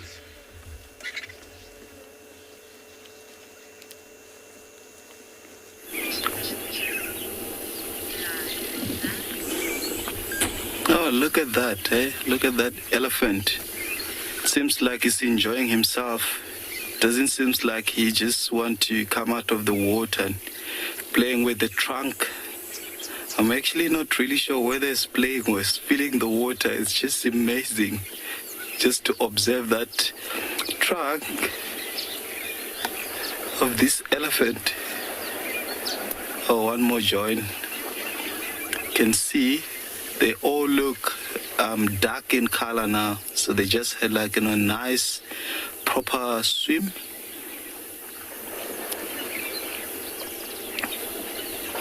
Now the big cow as well, it seems like she's interested in joining. It's quite hot in the African bush. It's very, very hot. I think the prediction for today was somewhere around like 40. Someone is taking, a nice, nature, Nature is always nature.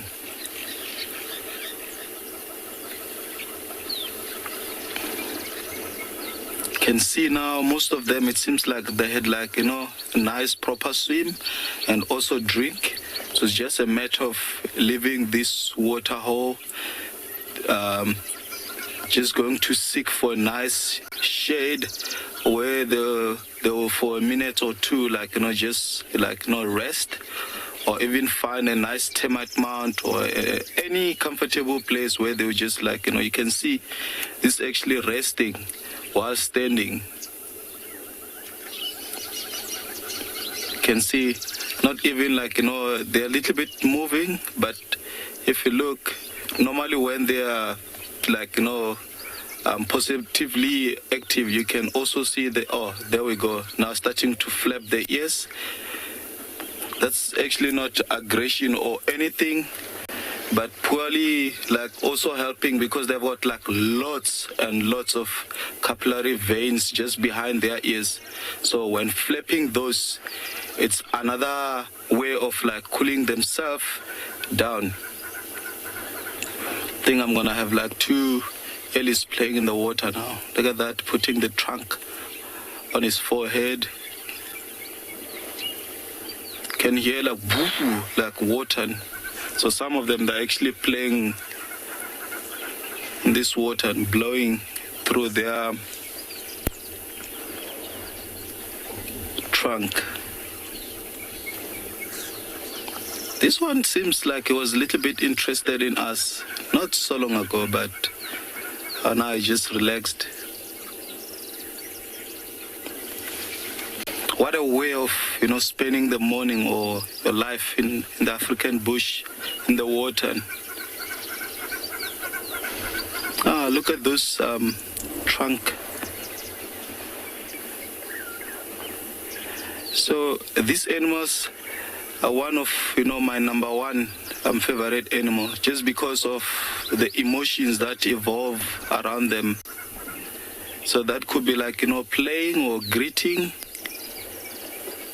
I think when I started presenting or guiding through this platform, there was one story that I shared, and it was just seeing one mom or one cow that has passed on, and the whole herd surrounded this carcass, and a young elephant baby placed her 2 front feet on top of this carcass.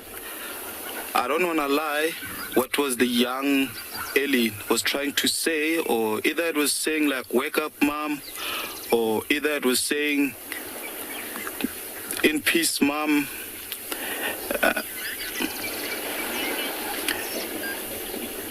It was a very emotional, scene to experience.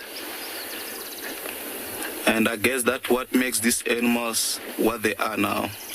Our African elephant.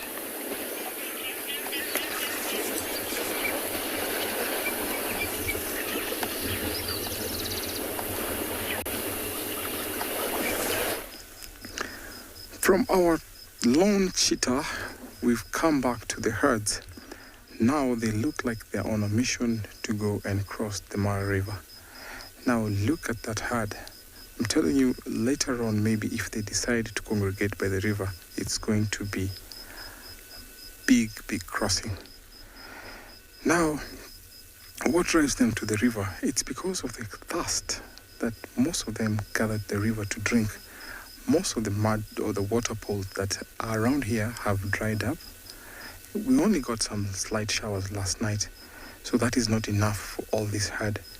So I'm suspecting they're going to the river right now, but it's a long way to the river. To see that, it's magical. Look at the cattle egrets following these herds.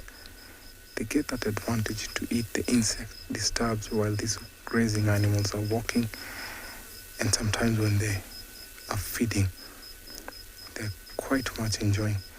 Now, cattle associate themselves with big game. Sometimes you see them with elephants, you see them with buffaloes, elands, all sorts of game, especially when they're in big numbers. There's a lone topi over there. So during the migration time, also topis migrate, zebras, Thompson gazelles, and even eland. The only big herds that are known, and this has become a phenomenon, is the wildebeest, because they come in very big numbers, actually amounting to about 1.5 million individuals. Now, during that time of the migration, during July to October, they are actually here in the Masai Mara of Kenya, crisscrossing between the Mara Triangle and the Mara Game Reserve. So what determines the two sides is it's bisected by the Mara River. So the Mara River cuts across the two sides. This is a conservancy and the other one is a game reserve. So it runs all the way from the Mau forests, a very big water catchment area, and the river drains all the way to Lake Victoria. So from the mouth to the source, it runs about 290 kilometers and cutting through the Mara about 60 kilometers. That river has been a source of life and death. Families living out of the game reserve or the wilderness area depend on the Mara River, as well as here, the wildebeest and all the other animals depend on the Mara River.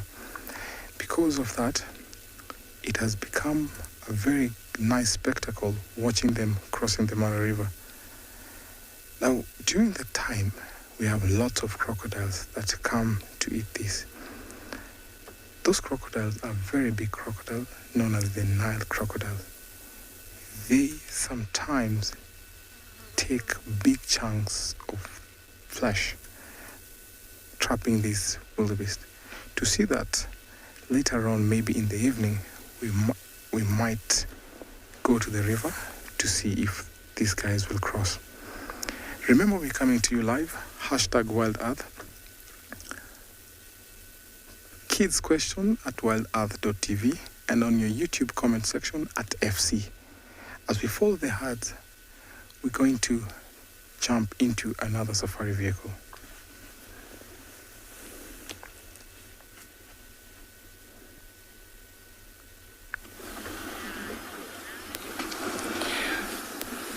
So we've looped around to a waterhole and we've found 13 elephant bulls drinking and playing in the water.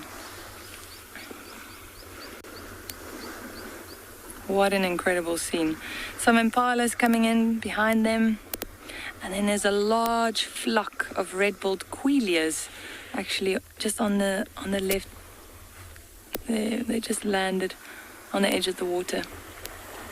Look at that. Quite a spectacular scene. Now, if you tuned in yesterday, you'll remember this is the waterhole where we had those saddle-billed storks. And I was just looking at the water level, and you can already see from yesterday to today how it's actually dropped. Those two bulls just playing around.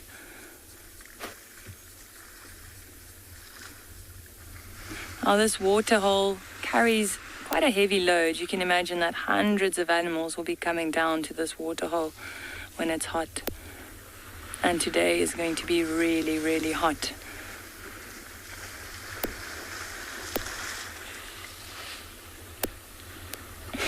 It's almost like they're sizing each other up.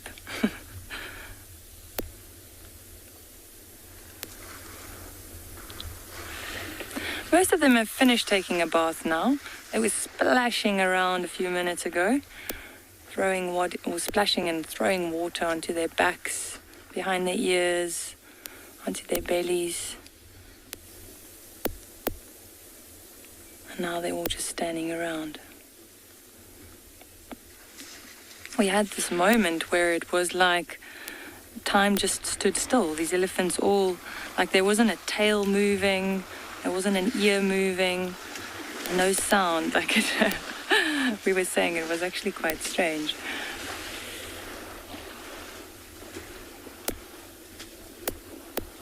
But how beautiful. I could watch elephants all day. I think they were really, really hot and thirsty when they came down. We saw them running towards the water.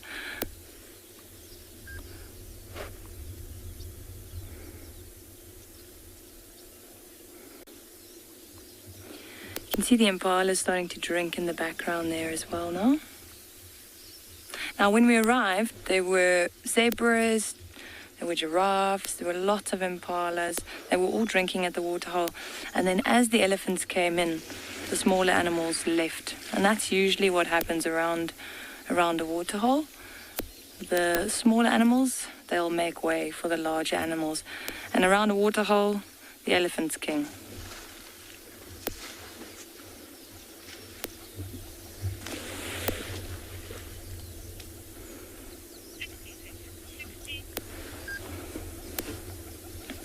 So nice to see the different sizes here as well. And as I mentioned before, these are all bulls.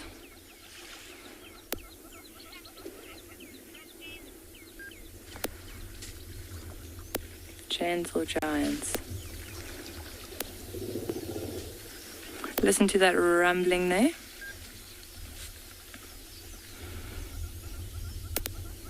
You can hear the quailias calling in the background as well.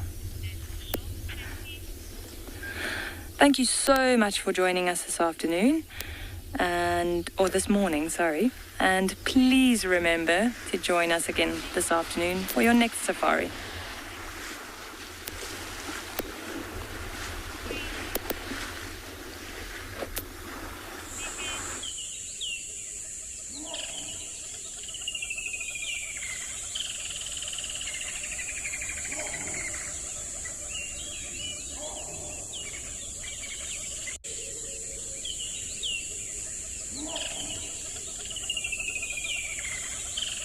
And may include animal kills and carcasses. Viewer discretion is advised.